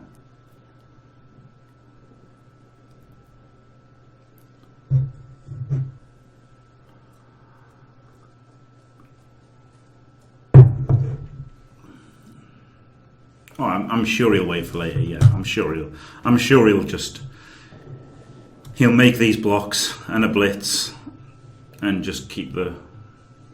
Yes, it'll be the threat. He has to keep the threat as long as possible. Especially the fact there's overtime. You know, the overtime makes saving the wizard even better. Because the worst thing that can happen now is that it goes to overtime and he's got a wizard. Whereas if he uses the wizard before then, the worst thing that can happen is it goes to overtime and he hasn't got a wizard. So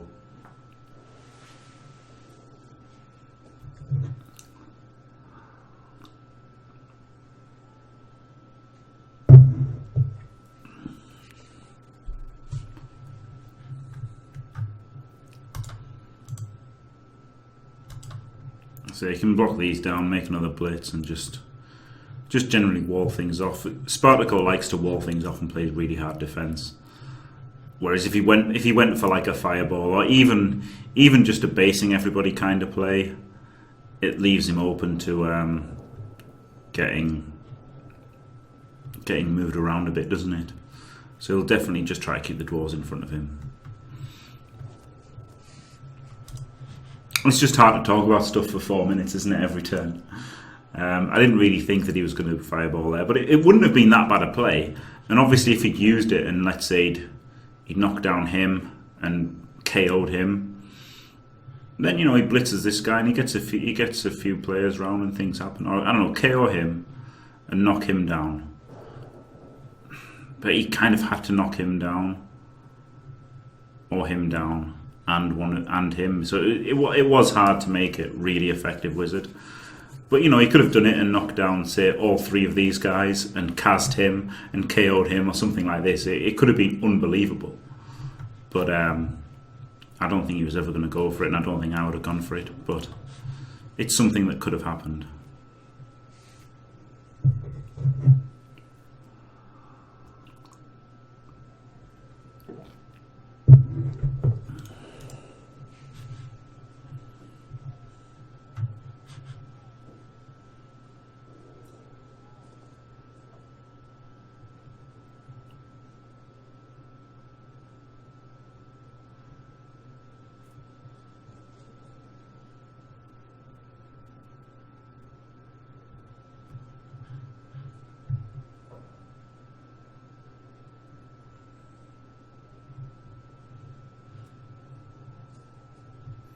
Yeah, so just collapsing that in a little bit.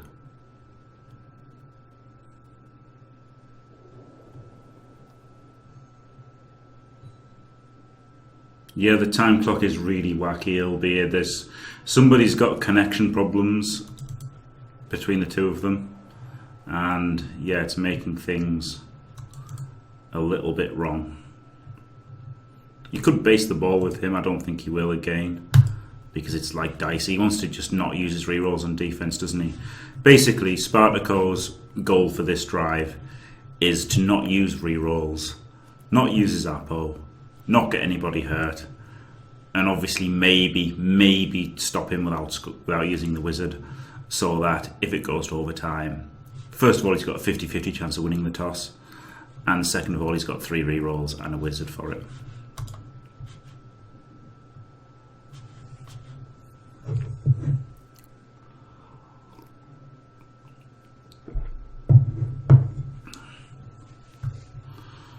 So Knockoff's got a little bit of a chance to make some headway down here. But if he does, like, he obviously has got to do it against a stand firmer.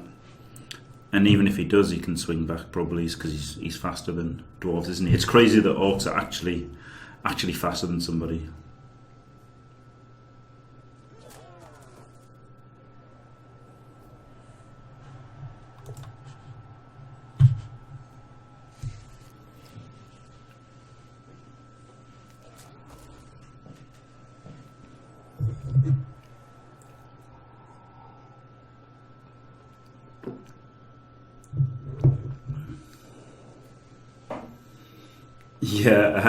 Yeah, Plugak.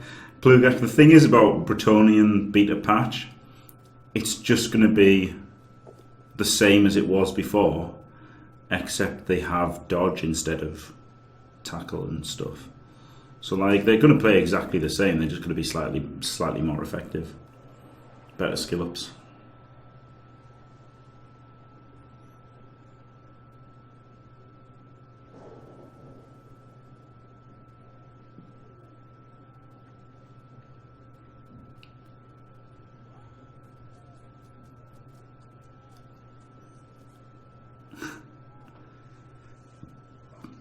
Like, the AG thing is, they're just literally going to take Blodge. Wow, his third double skulls. Can you believe that? Knockoff's been robbed. To be fair, in the first half, Spartako had the better of the dice. In the first match, I think Knockoff was robbed in the first match. And now he's failed 2 pickups. In the range, sure, but he's failed 2 75% pickups, and he's rolled 3 double skulls in the first 3 turns. Absolutely brutal.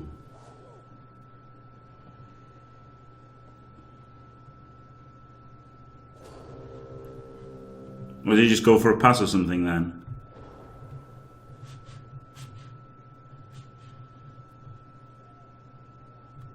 Wait, what? He just went for the punt.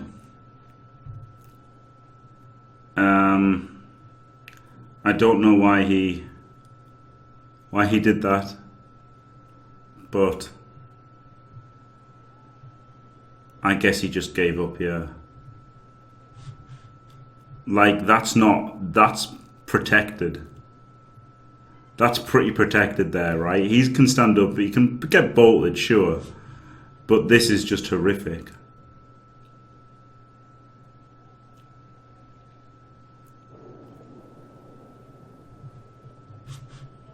Wow, giving up when there's a laptop on the line. A really nice laptop and $500. What is he even thinking of? Why would you do that?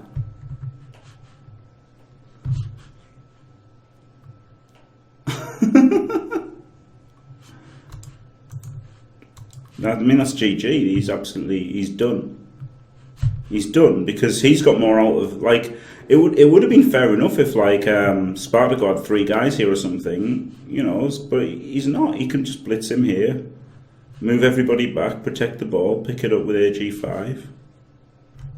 He's not in. He can block him free. Wow.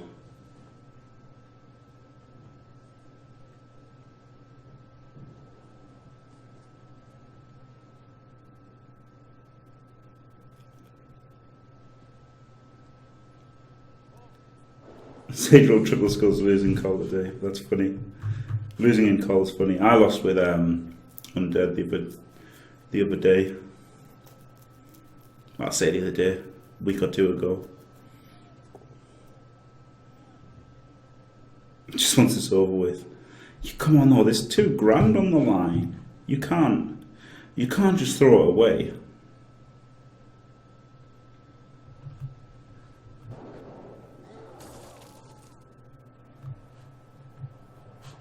I mean, he was horrendously unlucky, but there's no need to just voluntarily concede like that.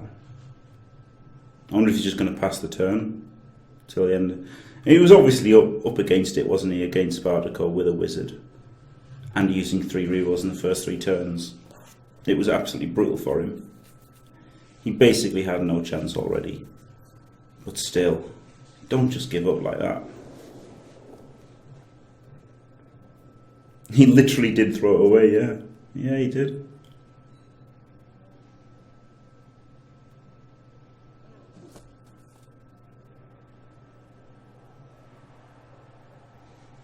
Yeah, this is tilt. This is the definition of tilt.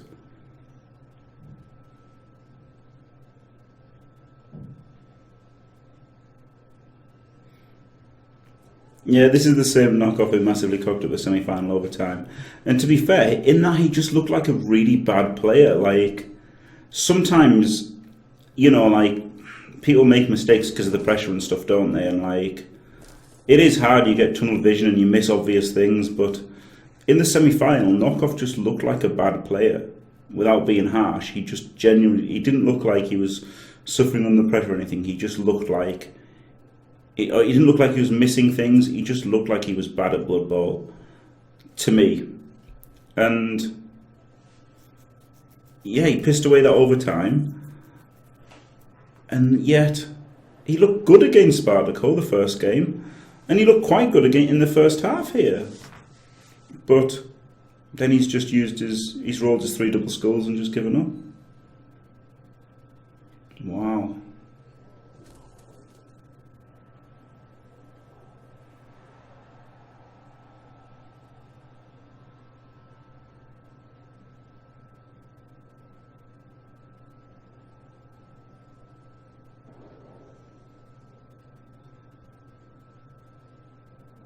Wow. Knockoff is the ill beard of the World Cup. He's an absolute madman.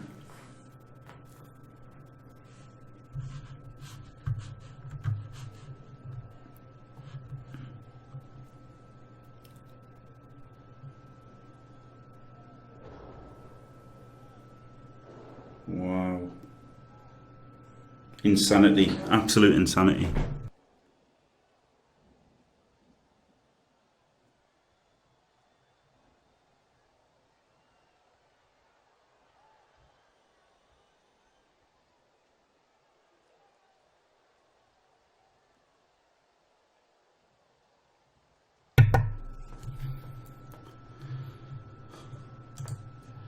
God, can't believe it. Just why did he do that? I wish we could see what they chat to each other and like see if he just wrote "fuck this game" and then threw it, or if it was a misclick. Things like the dwarf coach should have gone with breads for sure. Wow.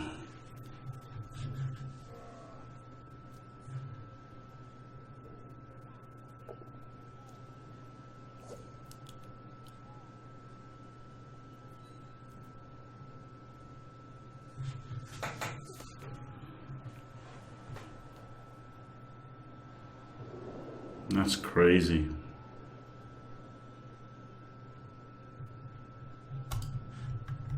Yeah, it's a bit disappointing. For the yeah, that's what I mean. Albeit, I could have understood that idea if say the Orcs had 2 or 3 players up here rather than he had 2 players, so he had more players out of position than the Orcs. So it's not opening anything up. If he had say 3 guys here or something, but he was the one that was out of position. So it just It was just terrible, I think.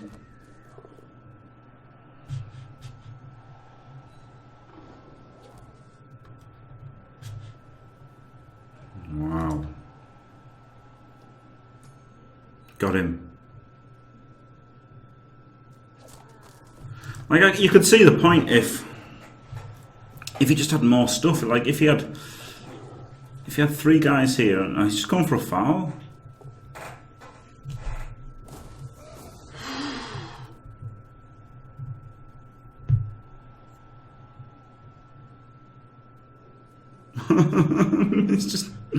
He's just completely given up the game. Up here, cage him, knock down all these guys. Yep, it's over. It's just literally over.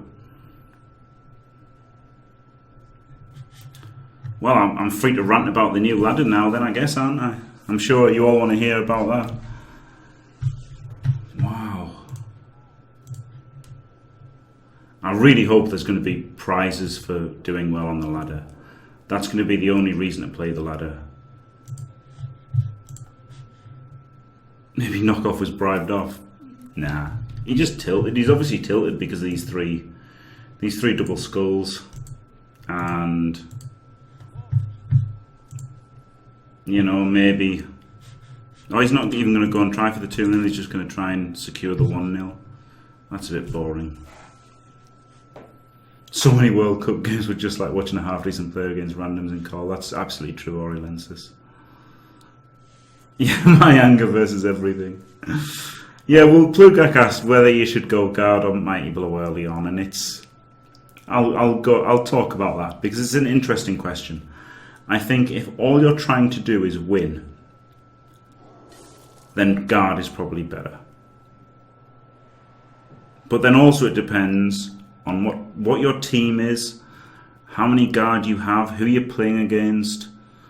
You know, it's like, and then you do rarely only care about winning. Because, you know, like normally your guys with strength access want to have piling on Mighty Blow and probably guard as well. So in that case, you probably will, you know, going Mighty Blow first gets you to piling on and faster, and then eventually to 31 star player points faster. So it's not so easy. And your first Mighty Blow, like if you're an elf team that rolls a double, then your first Mighty Blow is such a big deal because you're getting 16 blocks. You know, half the blocks you're making are going to be with Mighty Blow, which is, you know, a big deal. But then also having a guard player on an elf team means you've got a guard player for 32 turns of the game. You know, and he's going to be a factor. So, but then you've also got to place your guard effectively, and it's just tough. I guess, but I do guess that. And also, like, maybe if you think you're better than your opponent, guard just locks them down and guarantees your victory. Whereas if you think you're worse than your opponent, having Mighty Blow means that you might get men up and just get an easy win against them. So it's a really tough question to ask. I guess it could be a good YouTube video going into detail about guard versus Mighty Blow and when you would take it and all this kind of stuff. I don't know. There's a lot you can talk about it. Progression in combination with winning, then yeah, Mighty Blow. Like, it depends. Generally, if you're going Mighty Blow first, you're taking piling on second, and you're just doing it on one guy, and the rest would go guard first anyway. So, but then you can go you can spam Mighty Blow. My friend made a team on Fumble where he just went Mighty Blow first on all of his Orcs, whether they were Blitzers or Black Orcs. All his Black Orcs were just Mighty Blow before block or guard. They just went Mighty Blow first skill. Brutal. Absolutely brutal. And it's just slaughtered people. He absolutely slaughtered people because he had like 6 or 7 Mighty Blow at like 1250 TV. He absolutely ruined people.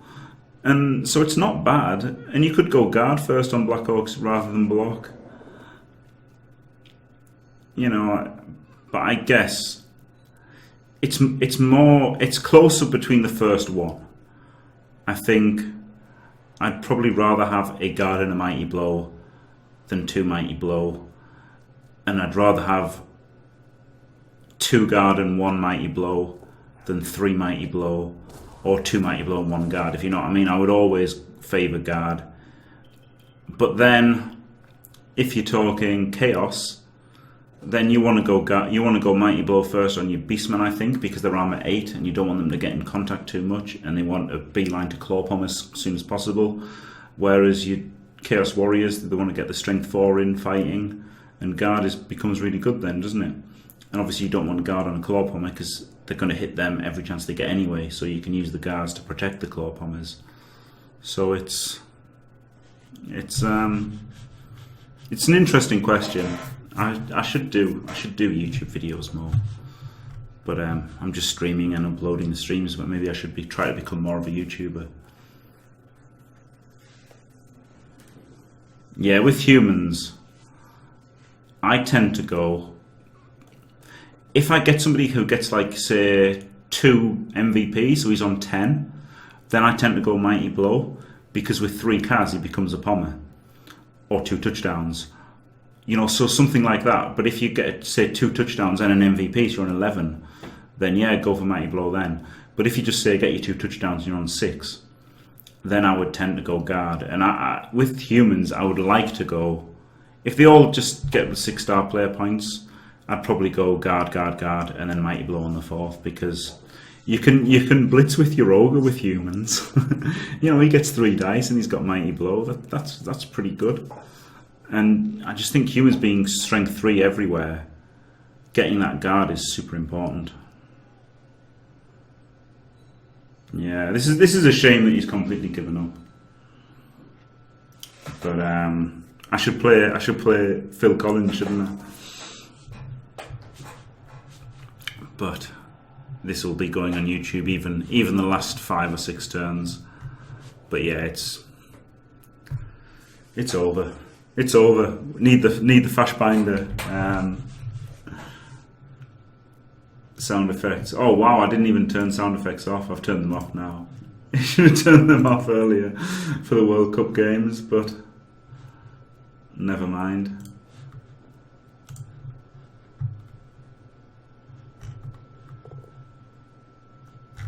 Wow. Yeah, this one's done.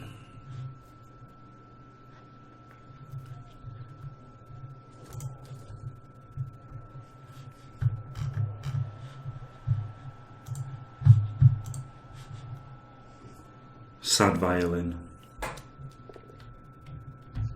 Yeah, it's really interesting. Like, I do tend to go mighty blow on elves as their first double, just because I think elves more than other teams rely on getting their 16, like getting a random removal, and your dedicated blitzer. You know, a lot of times elves are only going to have 20 odd blocks made, and your dedicated blitzer's making 16 of those, isn't he? So it's a huge bonus having 1 mighty blow on an elf team. Whereas with like a bashing team, you might not always want to be blitzing with your mighty blow player.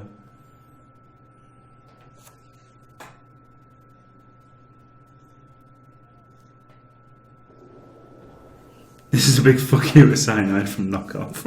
Yeah, I guess it is a little bit. What does this mean for future World Cup? Well, it's fair enough, isn't it? I mean, I think he should have battled with everything he had. But, you know, it's easy to say that again. It's so easy to say stuff, isn't it? Whereas, if this had happened to me, if I was playing against Spartako, I'd already be pissed off. I'm in the 3rd place playoff and I'm playing against the best coach. And then he's got a wizard, it's in the rain, I've failed 2 pickups, I've rolled 3 double skulls, I'm out of rerolls, he's got 3 rerolls still, and he's got the wizard. I would be really pissed off, and maybe he is being a baby, but you've got to sympathise with him, haven't you? It would be pretty depressing to be in this situation. It's easy to say that I would try everything I could to win, but But I would be tilting and probably making more mistakes. But yeah, I wouldn't have jacked it in like Knockoff has done. I wouldn't have thrown the ball away. But I'd been super pissed off, and I think if I was ever going to tilt, this would be the match that I would tilt. Because it would be over. And I mean, I would be saying it's over, and I wouldn't be exaggerating. You know, Knockoff just gave up, scrolled, he threw the ball away. He rolled 3 double skulls in the first 3 turns, so all his re-rolls were gone. And the first 2 turns, he failed to pick up the ball. And on the 3rd turn, when he finally picked it up, he just threw it away. So Spartako didn't even try and make it 2-0, he just stayed back. Yeah. And then did gang fouls, yeah. Yeah.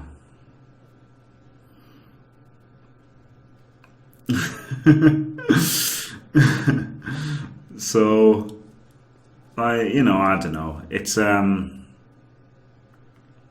I wouldn't have given up, but I reckon I wouldn't have played, perfectly. I reckon I would have made mistakes, and I would have got really pissed off. And if I was ever going to tilt, this would be the match to tilt. And I guess his tilting was he just spat his dummy out and stopped playing, which, Knockoff was secretly burned all along. Yeah, it is a bit of a shame that it's ruined the last 4 or 5 turns. Well, the last 5 turns from Knockoff and the last 6 turns from Spartako, but you can understand him being pissed off and feeling helpless, absolutely helpless. I mean, I would feel absolutely helpless, and I would be mega pissed off, and I would know that I'd lost. But I'd like to think that I would try everything I could to get back into it, but not tilt, but just know it was hopeless, Like, I don't know. And to be fair, he got robbed of the first game. I think he outplayed Spartako the first game, and he kind of got robbed a little bit there. And then he's had the worst of the luck of the first half, and then second half was an absolute nightmare.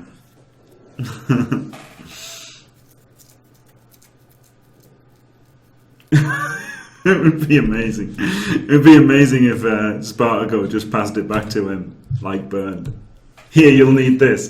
That's what you should do on turn 15, because you'll have no one in scoring range. On turn 15, you should throw it back to him. That would be amazing. That would actually be amazing to see a burn play from Spartako.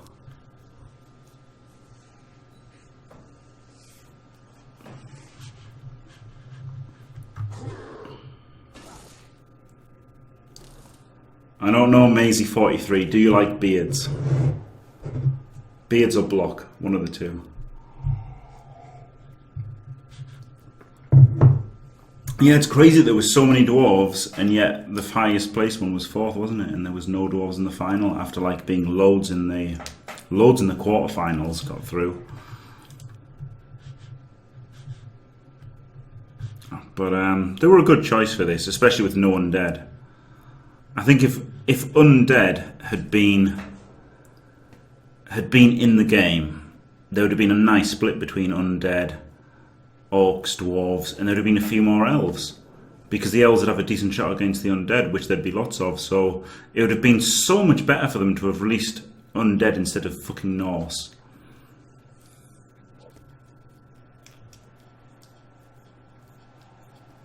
Yeah, I think that would have been the best thing. They should have absolutely released undead first, and that would have made this tournament a lot better. But as it was, they only left you dwarves and orcs, and because they only left dwarves and orcs, that meant people couldn't really take elves, so it made it even more orcs and dwarves.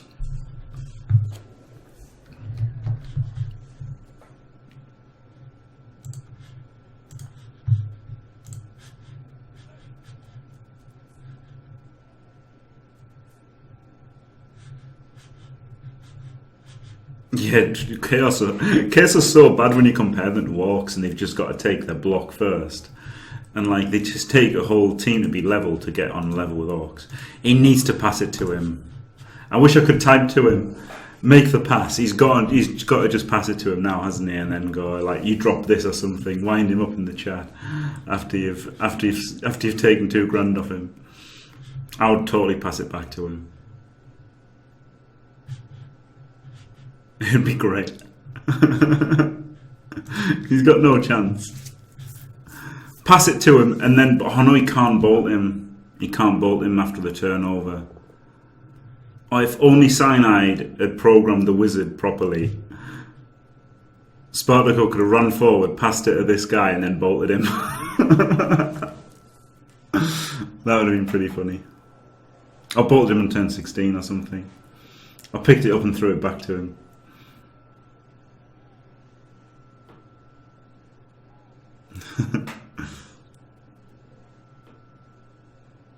Yeah, total dicing in a game for a ton of money, yeah. Yeah, Maisie. The thing is, if you can qualify, there was a lot of luck qualifying for the World Cup. That was the thing. It was really hard to qualify for the World Cup.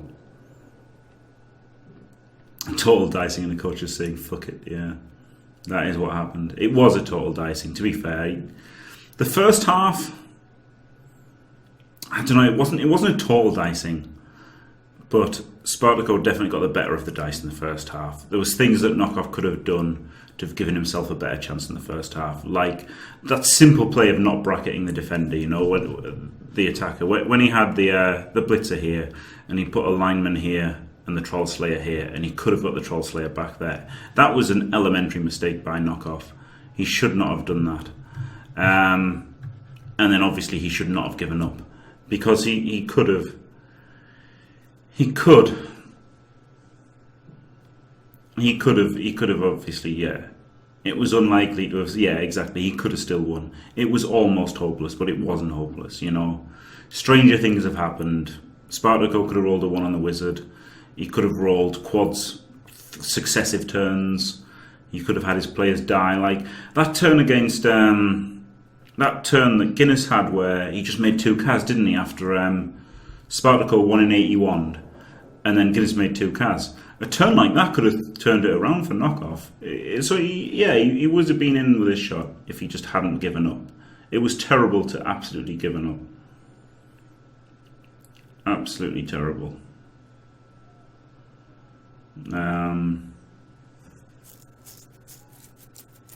Yeah. You know, things could have happened. He should not have given up. And yeah, the high-end streamer's going ham. Yeah. Now, well, honestly, Maisie 43. I don't think the standard was that high, but it's easy to say that when you're just watching, and you've got you've got a clear head watching it, and you're not blinded by the tunnel vision and stuff. So, and it's high stakes as well.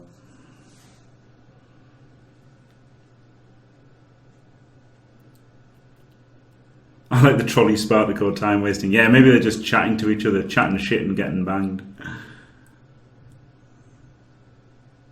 Yeah, it'd be great to see the chat. It would be great to chat to them as well and just say, pass it to the runner. It'd be great if you just passed it to him.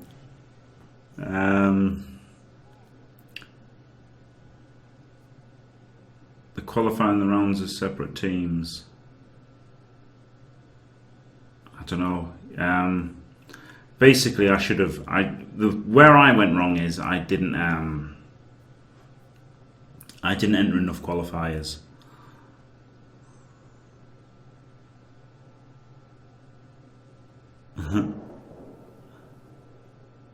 Yeah, exactly. The difference between spectating and playing is massive. I watch really good players playing on Fumble, and I think they do really bad things sometimes and stuff. Yeah, Fireball his own team. Bolt his own thrower. Bolt his own thrower, something like that. Or maybe there's a disconnection issue again, seeing as his turn hasn't ended.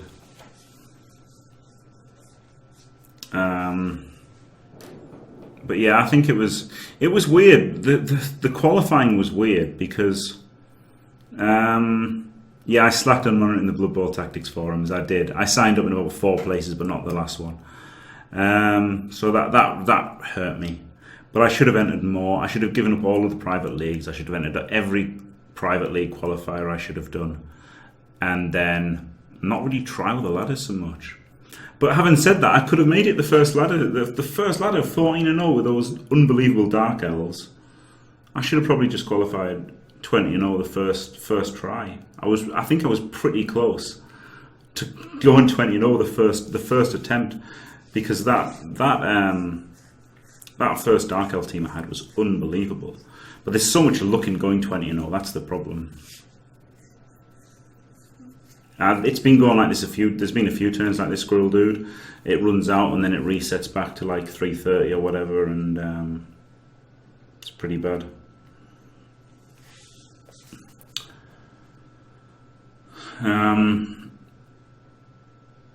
So yeah, I think next time, if there's ever another World Cup, I will sack off all the private leagues I'm in. I won't care who I offend. Because none of them will really appreciate that I didn't quit. You know, none of them will. They got pissed off. The people the one person that I did quit the league, they sent me an angry PM, and I thought, no one sent me happy PM saying thanks for not quitting. You know, so I should have quit every league that I was in, entered every single qualifier, and played more. I think it was Malak. He qualified by the ladder. And he played an outrageous number of games. He played something like 97 games in the first month. Oh no, 140 odd in the first month. And in the first 3 months, sorry. And then like something like 77 in a month. No, there were monthly ones, yeah. He played something like 147 games in the first month and 90 odd in the second month. So, you know, if I'd played that many games, I guess I would have qualified, but it was a bad sign they couldn't get off their asses' schedule. Yeah, it was. It was really bad. When you're playing for a laptop...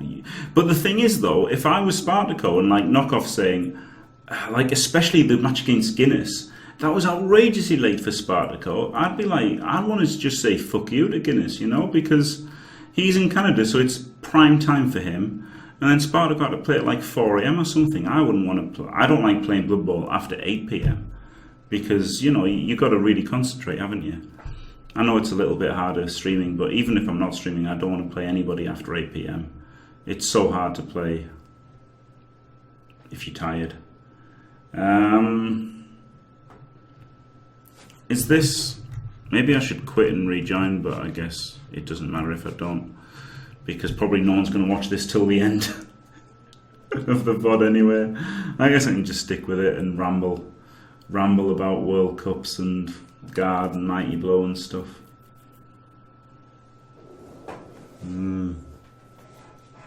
Yeah.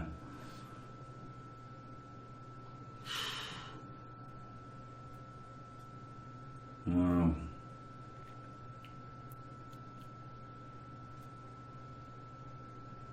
Wow.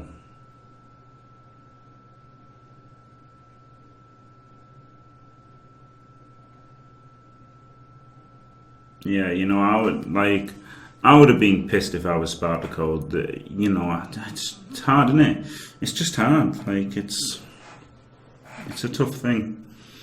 The whole thing's tough. I don't know if I should just quit out. Or do you think he's actually disconnected and he's going to lose this by disconnection? I wonder what Cyanide would do if Spartako's disconnected. Oh wow. Thinker. Thank you for following. The edge of the chair, Cassidy. Yeah, I'm sorry, there's not a lot. You know, what can I say? Should I just play GTA in the background? There's not a lot, you know, there's not a lot you can say, is there? About the match. There's nothing you can say about the match. The match ended on turn 11 when Knockoff gave up. So I guess it's just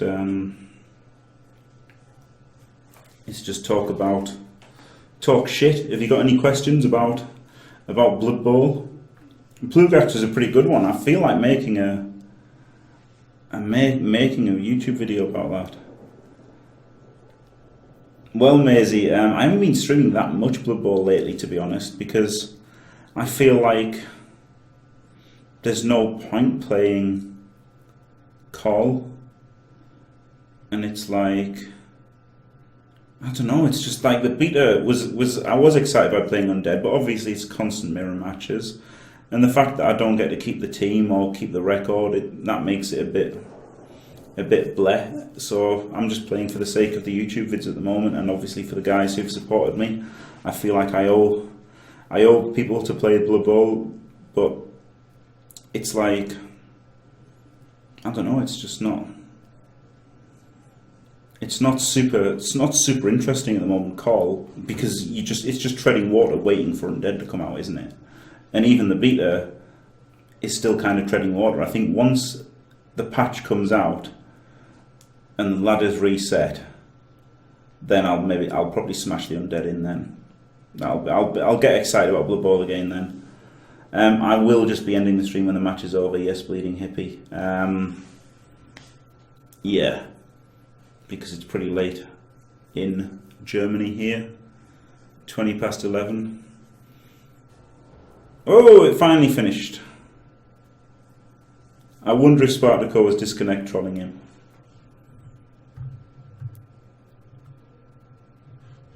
Who knows? Only the 2 hours to go.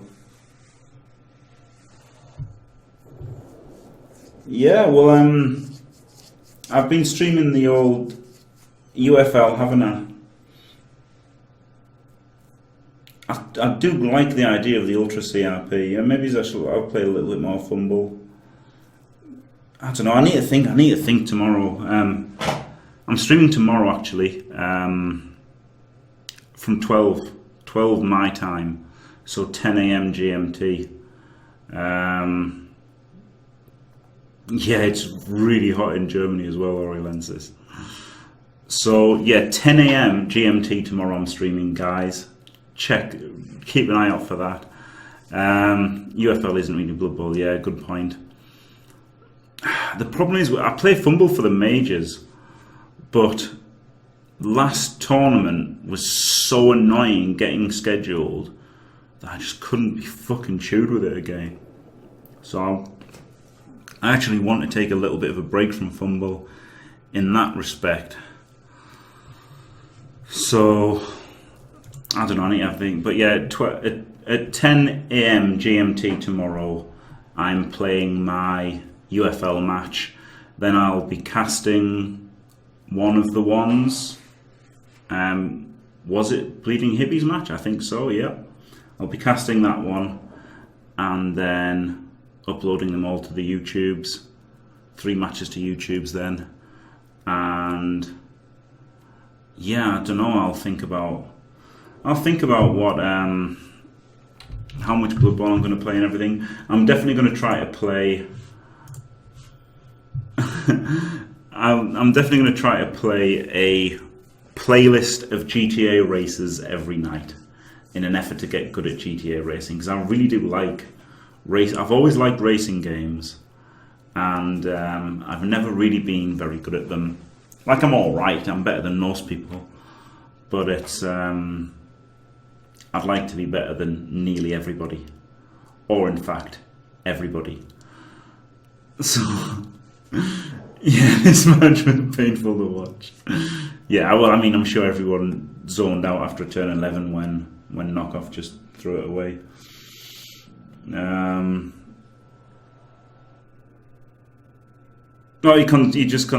Oh, he disconnected. All right, so this is going to be an interesting one for Cyanide. Holy shit.